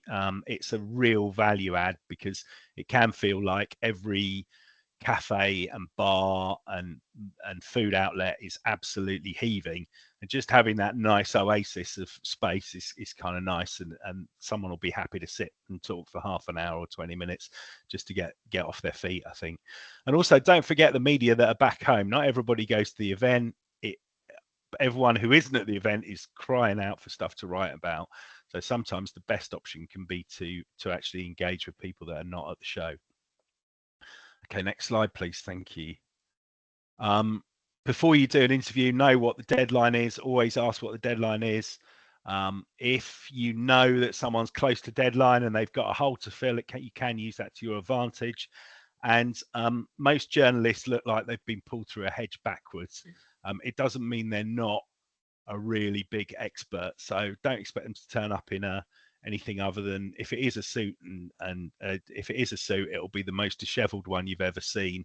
It doesn't mean they don't know their stuff. So it can be very easy to judge what they look like as, oh, well, they just sort of wandered in off the streets of Barcelona, but it's not always the case. Next slide, please. Things that it's worth remembering. First thing is test out your message. If anyone needs any help with that, we're here to help. Make sure you got press packs. Ideally, just email stuff to people or have it on a little USB stick at the worst, because no one wants to carry a load of stuff around. The more imagery you've got and the more kick-ass your imagery is, the better chance you have of getting a story published. Know where journalists are likely to be. Hanging around outside the press office can be a really effective way of finding the right people. Make sure you brief your execs so they know what they need to say. If you've got a product demo, make sure you've got the Wi-Fi and it's working and it's practiced 3 times, and also have it as a backup on a hard disk drive and on a a USB stick and God knows how many other ways, because the number of times I've been sat and someone's about to do a demo and it's gone wrong. It's gone right every single time up to them, but then a journalist arrives and it goes wrong. Obviously, business cards super important. If you've got the ability to offer some hospitality, that will help. If you've got a product that needs reviewing, make sure you've got an explanation of really simple things like how do you switch the thing on. It might be obvious to everybody, but there'll be someone who'll go, I couldn't switch it on, and therefore you get a bad review. So it needs to be more than just the user manual. It needs to be almost a step-by-step guide of this is, holding your hand all the way there and giving the reviewer a lollipop afterwards to congratulate them. And make sure you've got media monitoring in place so you don't miss, if you're suddenly being interviewed by someone, you don't miss the opportunity. Again, if you don't have that on a regular basis, we can help you out with that if needs be. And next slide, please. Thanks. So that's it from me. Whistle stop tour of what what news is, why messages and stories are important. Anybody who wants to drop me an email if they're thinking of doing a story and they want to run it past us, more than happy to do that. All my details are on the bottom there. And thanks very much for your attention. Thanks for doing the thing as well, Mark, because I felt like I was in a COVID briefing there for a little bit. Thanks very much, Chris. That's really useful. And again, I would just say to everybody, if you haven't done it already and you do need some help with press releases or anything like that on the media side, do reach out to Chris. And also, if you have got press releases and you are launching something and you are shouting about something, then do let us know and we will push that out through our social media channels, through Chris and his team, and Zoe from our team. So please do share those and do reach out to Chris if you do need any help. More than happy to help. Okay, so I don't see any questions for you, Chris. So thank you again for being with us. So the next, unfortunately, Matt from Department for Business and Trade has had to jump off the briefing. He has given me some points that he has asked me to present, and I'll do that as part of my presentation at the end. So we're going to move on next to Mary Pawlowski, who is from the UK Telecom Innovation Network. And Mary's going to tell us about the amazing innovation zone that we've got this year with Future Open Networks challenge winners. We've got UK Research and Innovation Hubs, and we've got lots of the projects, Tudor, Yoran, Reason, and Sconda. So over to you, Mary. Lovely, thanks, Mark. Well, yes, I'm here presenting on behalf of DCIT about the projects that they've been funding that are attending the show. So, I think as we all know, DCIT funds R&D and future telecoms to support innovation. And in the recent years, this has included a considerable program of work that's been focused on diversifying the supply chain, undertaking early stage research into the next generation of technologies, looking to be more innovative in the resource that we have and how we use it, and to encourage kind of take up of these technologies in local areas to improve public services and spur growth across the UK. So some of the projects that have been funded in those different areas will be on what we are calling this year the UK Innovation Pavilion. And I'll just give a quick rundown now of who some of them are and what they'll have available on their stands to whet the appetite. So first off, we have Reason. So Reason is a project focused on developing a roadmap for open 6G network architectures, which have set the framework for new developments across the entire technology stack. So that this project has provided new solutions to effectively integrate multi-technology access networks and to advance their performance in line with some of the emerging 6G key performance indicators. And at MWC, they'll be demonstrating how a 6G network using multiple access technologies, so Wi-Fi, Li-Fi, 5G, can provide high bandwidth to connect to 36 cameras to create a 3D hologram on a 3D looking glass. And I've actually seen some of the early stuff about this one, and it looks really great. So next up, we have YORAN. So YORAN is developing O-RAN technologies for the telecoms industry, specifically neutral host networks. They're working to make mobile internet faster, more energy efficient, and open to new providers. At MWC, they will showcase O-RAN technologies in a real-world 5G and 6G use cases, including a cell-free MIMO demonstrator, a real-time closed-loop control of a CNC machine, and a millimeter wave communication system. Thirdly, we have Tutor. So Tutor is focused on secure, resilient, reliable, and meaningful coverage, and paving the way for new 6G technologies and capabilities, kind of being with the primary instrument for delivering these goals being a single integrated 3D network. So the new 6G capabilities that they're talking about are AI integrated sensing and communications and semantic communications, meaning that they are designing their 3D network architecture to support these as well as some other goals. So at MWC, they'll be demonstrating semantic communications for robust immersive telepresence performance. That's quite a mouthful. AI-driven auto-scaling in network operation centers, spectrum sensing in open 3D networks, transforming around signal processing, and they're doing that in conjunction with another DCIT1 project called HyperRAN, as well as running live video demos of various other Tutor results and achievements. Next, we've got the Federated Telecoms Hub. So this is funded also in partnership with the SPRC. But FTH is a university-led nationwide hub, and it's one of Europe's largest research consortiums. So it's really focused around catalyzing telecoms innovation. And the hubs are made up of 4 different collaborative hubs across the telecoms ecosystem. So there's Cheddar, which is focused on researching 6G technologies that support edge fog cloud continuum of computation. That's led by Imperial College. HASC, which is focusing on how to combine wired and wireless internet technologies to achieve end-to-end connectivity, led by Oxford. TITAN focused on emerging seamless, intelligent, and resilient network solutions and technologies, led by Cambridge. And finally, Joiner, which is a national experimentation platform to accelerate 6G and future network research, which is led by Bristol University. At MWC, they're sharing one stand, and they will be demonstrating how to harness solar comm synergies. So you'll be able to experience the potential of solar panels to harvest energy and receive optical data simultaneously.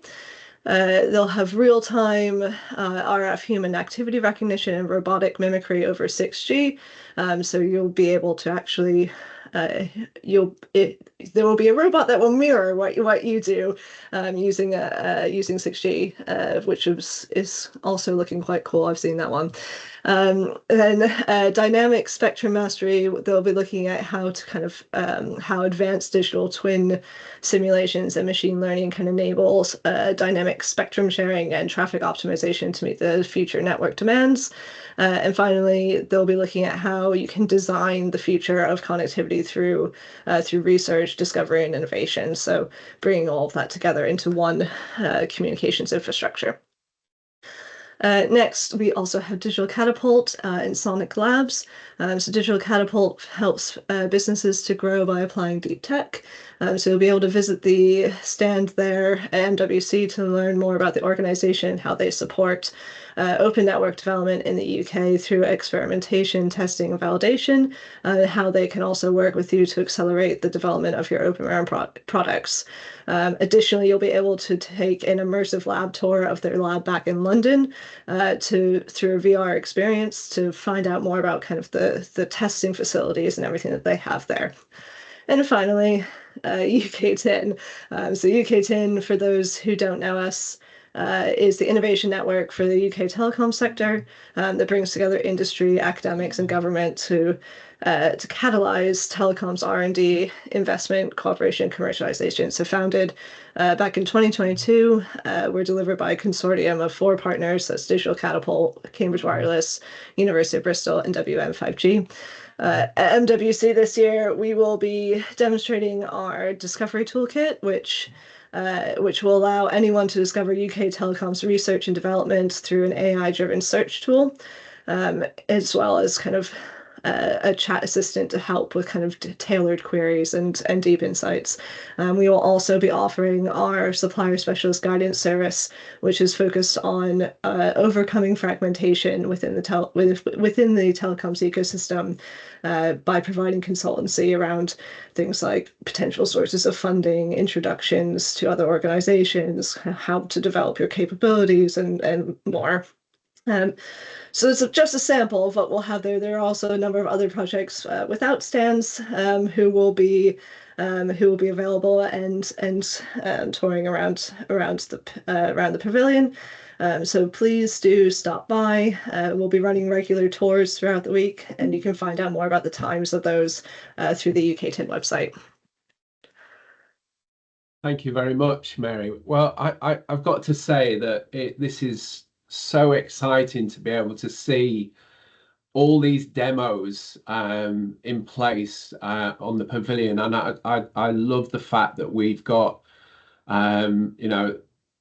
companies who are part of these projects who are on the pavilion as well. And I think actually not just it being the biggest UK pavilion since pre-COVID, it really is demonstrating the innovation that's coming out the UK at the moment, and I think it's going to be our best yet to be able to demonstrate this to promote the UK as a centre of excellence. So we're so happy to have UKTIN with us, the Catapults, DBT, everybody all together, UK Space Agency, because I think it will really be an amazing presentation for visitors to MWC. I haven't got any questions for you, Mary. Not showing up there, but again, if anybody wants to reach out, if you don't have Mary's contact details, we'd be happy to share those with you after the event. We've got 30 minutes left. We've got one presentation, and that will be myself. Yeah, obviously Laura's on as well from Innovate UK. Again, all part of that government collective that are supporting the group as well. So final presentation of the day. I'm again going to share my screen and get my presentation up. So hopefully this will work okay. So bear with me. And I'll go into presentation mode so everybody can see. I'll try to. There you go. So hopefully everybody can see that. I know I've got Zoe from my team on the call. Sophia, unfortunately, is traveling to Barcelona for another event at the moment. But Zoe, if there's any problems, just sort of tell me. But so I'm going to talk about the UK Pavilion and useful tips for this year's event. As I mentioned before, I'm the Managing Director of Tradefair. We are the organiser of the UK Pavilion. For those of you who don't know who Tradefair is, our core business for many years was managing a government-supported programme of events on behalf of Tech UK, and obviously in partnership with the Department for Business and Trade. We managed a scheme called the Trade Show Access Programme. Unfortunately, that was pulled in 2021, but we're still organising UK pavilions at major shows like MWC and still working very closely with the Department for Business and Trade, international trade advisors and commercial officers. So Tom covered the map a little bit earlier, and I'll just quickly, obviously Hall 7 is where the UK Pavilion is. and the entrance and all the things that are going on around the show. But again, just going back to what Bernard was asking, you know, during build-up, getting from South Entrance to Hall 7, you know, the day before the show will take you 5-10 minutes, but during the show it could take you 20 minutes because of the sheer number of people. Personally, apart from the main registration, I use the North Entrance quite a lot. If I do get a taxi to the show in the mornings, if I don't use the metros, the North Entrance is a lot quieter to get in and out of. But again, it really depends on what sort of mode of transport that you are using to get to the event. So it is at the Gran Via, Fira Gran Via. It's not far from the airport. It's actually based in between the main city, so Plaza de Catalunya, and the airport. It's pretty much in the middle. And it is well linked by metros and taxis and things like that. You will have heard earlier people talk about Montjuic. Montjuic is the older exhibition centre that's at Plaza España, and that's where they'll have the talent arena. So the Fira Gran Via is the newer venue, the more modern venue for Barcelona. So show opening times, which are very important. Now, we actually hand over stands, will be ready for everybody from Sunday. We do recommend that everybody comes in, checks the stand. Certainly a lot of the people that have got kit to set up will come in that little bit earlier. You can come in from the Saturday. Do let us know if you did want to come in on the Saturday, but for most people coming onto the pavilion with their pods or their meeting rooms, they come in on Sunday to set up from 9 o'clock up till 5-6 o'clock in the evening. I really do, again, even if you don't have anything to set up, I do recommend that you do come in really to understand how the setup in the venue, the setup in the hall, so you know where the catering is, you know where the hospitality area is, you know where the toilets are, you know where other exhibition stands are. Try and familiarize yourself with who's around you, because I mentioned earlier about, you know, the number of shows that I've done that actually people have ended up next door to another company, they've ended up collaborating, doing business together. So if you can come in on the Sunday, then we do recommend it. If not, you can access the halls from 7 o'clock for the show days, and the visitors are allowed into the show from 8:30 till 7 o'clock. Again, as I mentioned earlier, you know, walking around, this event is the longest day for us. That in all the events we do, it's the longest day. So you literally get on site before the show opens at 8 o'clock, 7:30, and you're leaving at 7 o'clock in the evening. So they're very, very long days. Last day of the show finishes at 4 o'clock, and we do recommend that everybody dismantles and closes everything off on that evening. Just to make you aware, on the Sunday, the hard hats and high vis jackets are not required, but if you do want to come in on the Sunday, then if you want to come in on the Saturday, sorry, you will need a high vis and a hard hat. So access locations we've talked about earlier, but South Entrance and North Entrance, and there is a VIP entrance that is vehicle only. And at the South Entrance, Tom mentioned earlier about the big structure that they've got, and it is, I will say, at MWC compared to other events, everything is very slick. There is, you know, and some shows they only have about 10 lanes for when people arrive, so you end up backed up. There are lots of lanes for people getting in and out, and I will say that the first morning of the show is bedlam. So make sure you give yourselves plenty of time.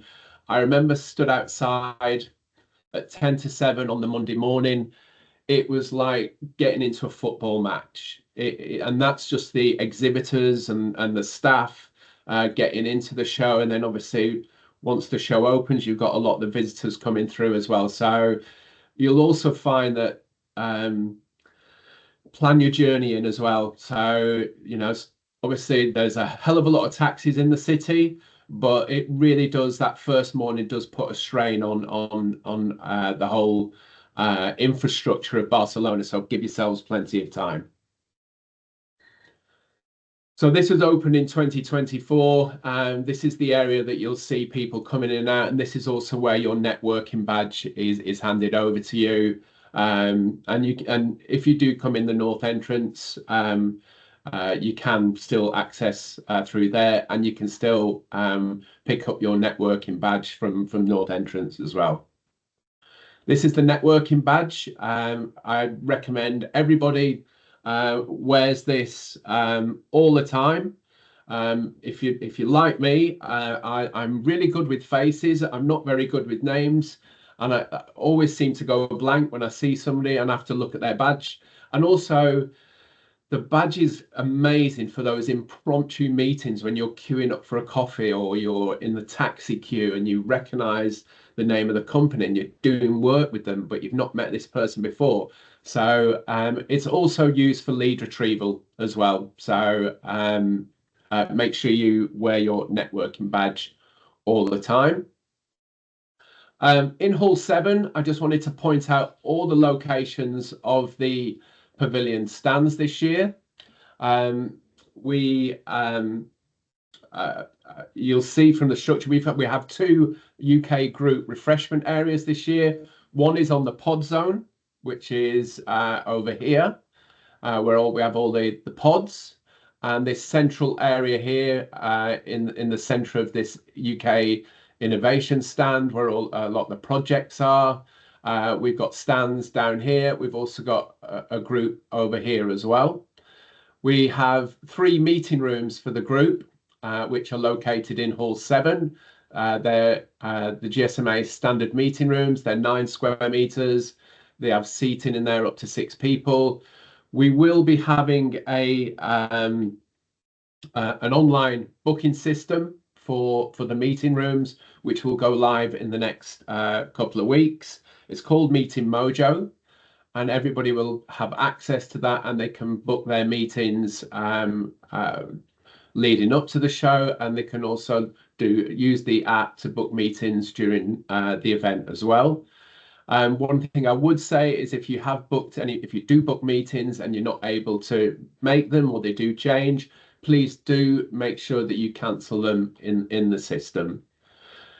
So during build-up, myself, Sophia, Danny, and Callum, we're all there on site, making sure everything's in place for when you arrive. We'll be there to support you. We have a great stand contractor support team who are there to assist with your setup.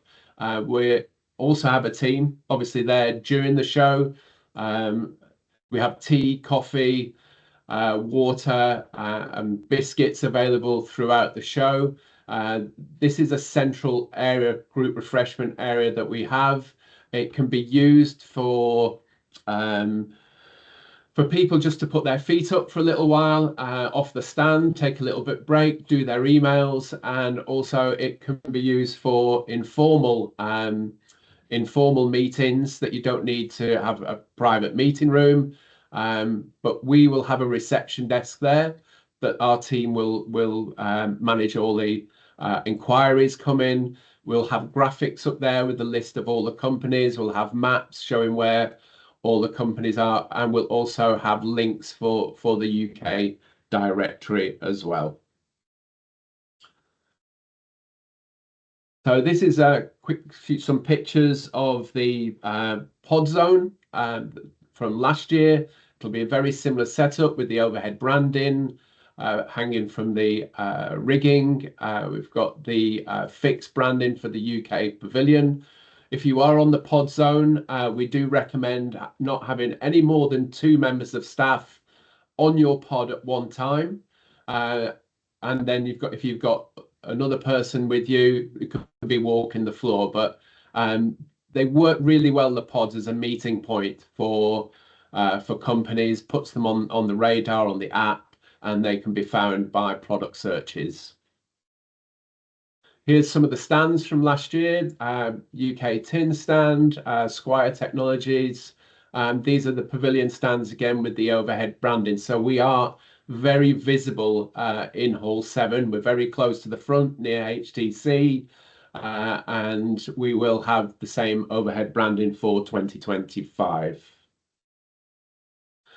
UK directory is being finalised. If you haven't sent your profile and your product categories and your logo, you need to do it now, because today is the deadline, and I'm told that we are missing 24 companies have not sent their profiles and their product categories. So if you haven't done it, please do it as soon as possible. The UK directory is a great reference point for visitors to the stand. They can quickly search by product categories. They can be downloaded from QR codes that we'll have around the pavilion. We'll also be sending this out on our social media channels. We share it with all the other national groups, and if we get any directories from other national groups, we'll share those with you as well. It's shared throughout the Department for Business and Trade network, and it's also shared. I'll give you an example that Deutsche Telekom contact me every year. They've already been in contact. I've actually already shared a list of companies who are on the pavilion, who we're working with. We've worked with Google in the past, Hyundai, HP. They come to us. They want us to share the directory with them, the list, so they can plan their visit and see who they want to see on the pavilion. Now, sometimes we arrange a tour for them. We actually manage that tour. Sometimes we do introductions, and sometimes they don't want really any support from that. They just come and visit the companies themselves. We're also doing a group press release with Chris and his team. So again, if you have got any press releases, please do share those, and we can mention that in the press release. So if you haven't done it, please make sure you do very, very quickly. Badges were mentioned earlier. If you haven't gone through the process of registering for your badge, you will have been sent an email if your team have registered you. It'll look something like this, and follow the instructions. It's a very simple process. When you get to this point, you'll be asked to validate your ID.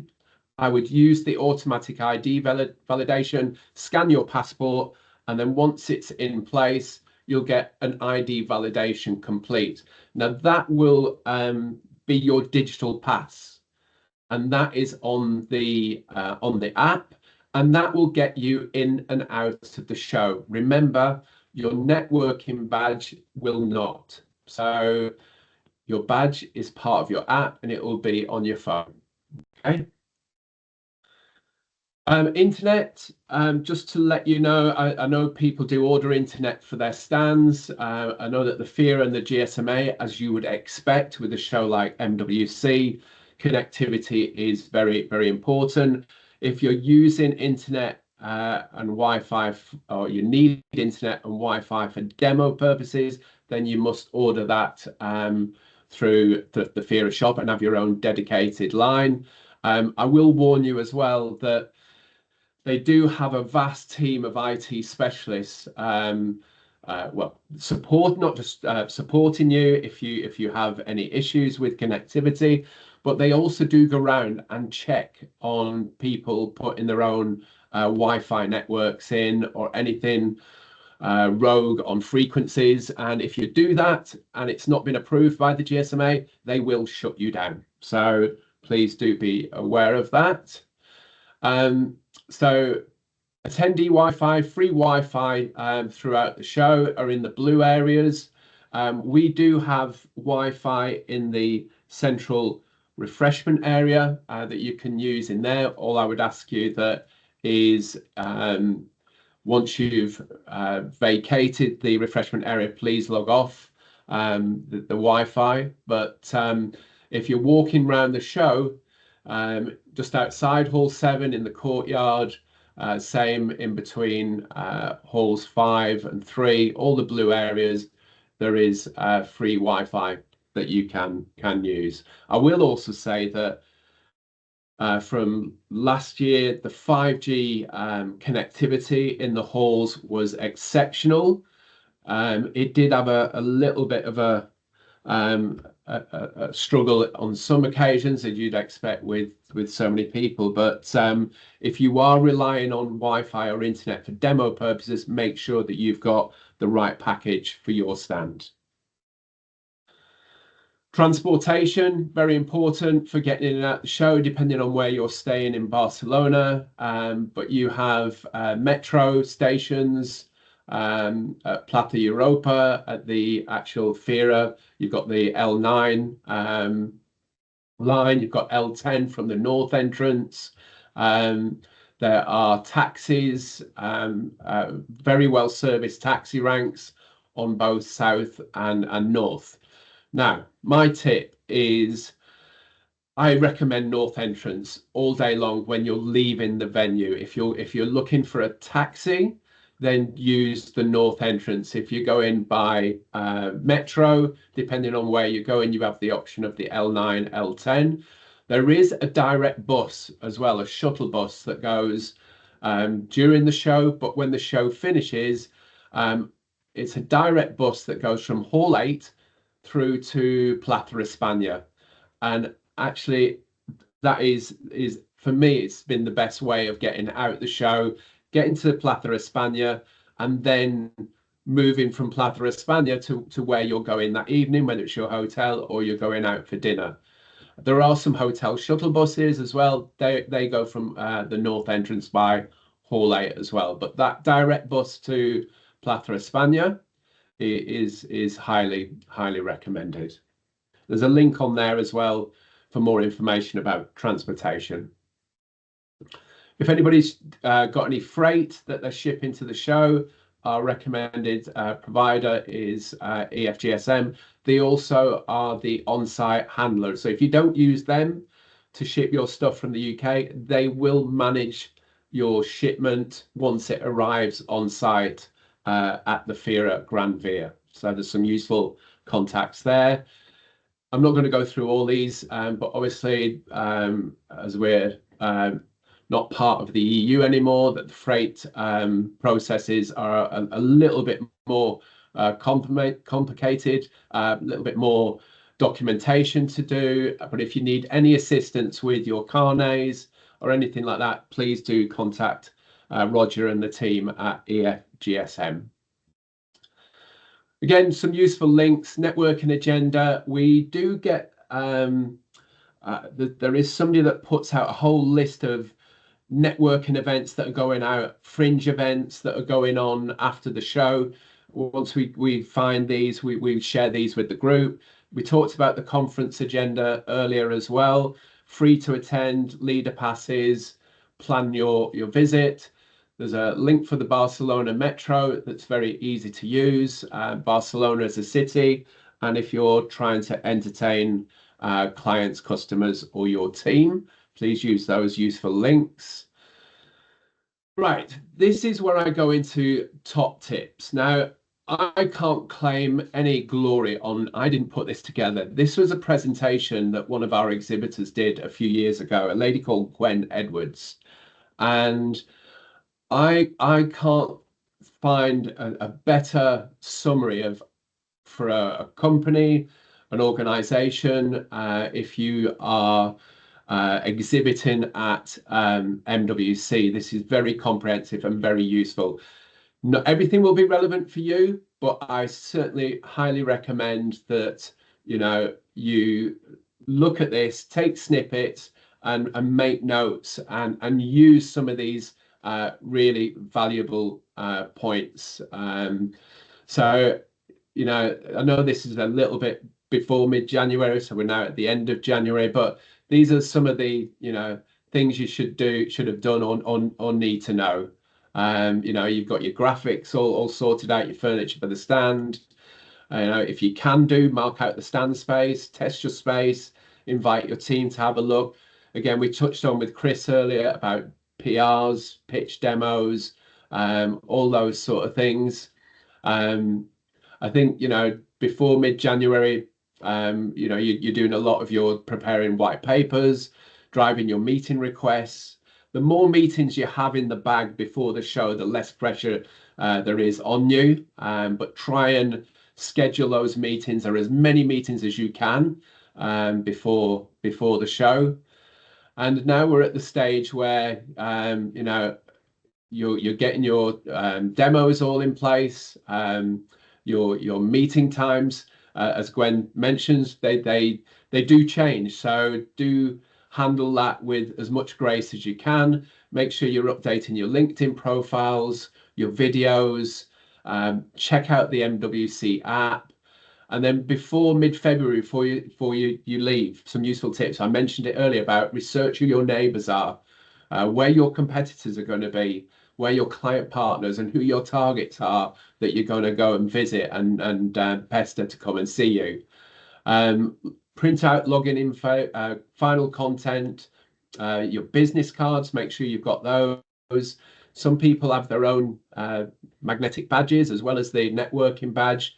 More importantly, obviously your social media templates, all in place, but very important, shoes and socks. Now, I can't say anything about support types, but I will tell you, and I said to you earlier, the amount of time that you're on your feet at MWC is very long. The amount of walking that you will do is just massive. So comfy shoes, comfy socks, it's more comfort over style. That's all I will say to you. But do prepare yourself. I always say that Mobile World Congress is like an endurance test. So prepare yourself for that endurance test. Good point that Gwen makes is that when you get emails, people offering you lists for 4YFN or for MWC, it's not a thing. It's not available. Somebody's trying to rip you off. Only the GSMA have their visitor lists, and they don't sell lists. So don't try and buy attendee lists from anyone. Get your on-site kits ready for your stand. You know, all sorts of weird and wonderful things that you'll need. You know, paracetamol, antibacterial wipes, masks if you want to wear them. They're not obviously compulsory anymore, but things for your stand, you know, tape. We have a pack of all sorts of useful items. If you need extension leads for your demos, make sure you take enough with you. Test your USB cables, check your USB sticks, take 2 or 3 of your presentations just in case you lose one. Notepads, pens, business cards, badges. And Gwen mentions about food, protein bars. Sometimes you can't always get off the stand. So I do recommend that you do have a little bit of stock of protein bars, bananas, some snacks on there, just in case you do hit the wall during that long day. So during MWC, I hope I haven't sort of scared everybody off telling about the endurance test, but sort of the days before, we mentioned about the hard hats, high vis on the Saturday. Also, if there are near Grand Via, there is a big Carrefour supermarket. So if you're there on the Saturday, you can go across there. But I do warn you, they won't let you bring the trolley across. Okay. Sunday, it's Spain. All the shops are closed. So the Carrefour is shut. None of the shops are open. So Sunday is a day for you to check your stand, come and set up, check the environment. try and test the internet if you've got it. Make sure you test everything. It's a great time to get all your team together on the stand and check everything works. I think, as Gwen says, the scale of the event will hit home once you're on site. I can't really sort of explain the vastness of this event. Check all your kit. Again, locate your loos and your cloakrooms and your social media posts. Get an early night because you're in for a very busy week. Every day we recommend be on time. It's better to get in earlier. There's nothing worse than arriving on your stand. You've got people waiting for you. You end up in a bit of a flat. It doesn't look great. Try and have a team briefing at the start of the day. Check your team are drinking water and eating. As I say, you know, they are long days and you need to look after yourself. Social media posts, photograph meetings, publicize those meetings that you've had, and then evening, before your evenings, at the end of the day, try and do a debrief. You know, get the photos of business cards, details, because again, business cards can go missing. Cross-check what meetings have happened, what didn't, and then try and reschedule those that didn't. Look at what's in the schedule for tomorrow, what needs moving, what looks risky. Email message everyone to confirm the meetings for tomorrow. And very important, when you're scheduling your meetings, make sure you send a map of where you are. It's surprising how many people don't use the app for location, think they know where you are, turn up, and that's why they'll miss their meeting. So be very clear when you're arranging meetings where your stand is, where your pod is, or where your meeting room is. Little bit of insight onto what it's going to be like on each day. This is from a couple of years ago, but to be honest, it is very, very, very true. Monday, 7 a.m. That's when the doors open. You'll set up. The hall will feel quiet until about 11-ish, and then all of a sudden people get through to hall 7. Yeah, it's a good opportunity to go and have a look around the pavilion, go and meet the team from DBT, Innovate UK, Mary and her team, the Digital Catapult, go and have a look at the projects. And then basically what you'll find for the rest of the day, it's chaos. It's lots of noise. And do keep posting on your social media. Gwen mentions on the Tuesday that there's often a strike, and that has been known. The odd transport strike or something like that. I don't think there's anything scheduled for this year, but we will keep you updated. There will be, I believe, and it's still to be confirmed, and hope we will have a minister on site. Potentially your internet might go down, but if it does, always have a backup plan, have a canned version of your demo. Again, very, very busy. It's very similar for Wednesday. And then Thursday, the morning is usually, again, very, very busy. Do your social media, chase your missed meetings, and obviously lots of photographs. And I think the important thing that I would say is that before you leave the show, do your debrief, because by the time you get back to the office, there is a lot forgotten. And also you have to manage everything else that's been thrown at you while you've been away.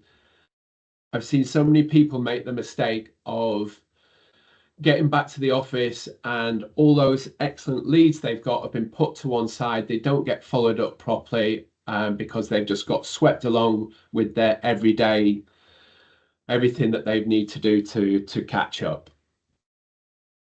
The other thing I would like to say, and this is it's a good point by Gwen, is when you're moving around Barcelona and even on site, be aware, be vigilant. Barcelona is no different from any other major city in the world. There is petty crime. You know, don't leave your mobile phone on the side of the stand. Don't leave an iPad just hanging around.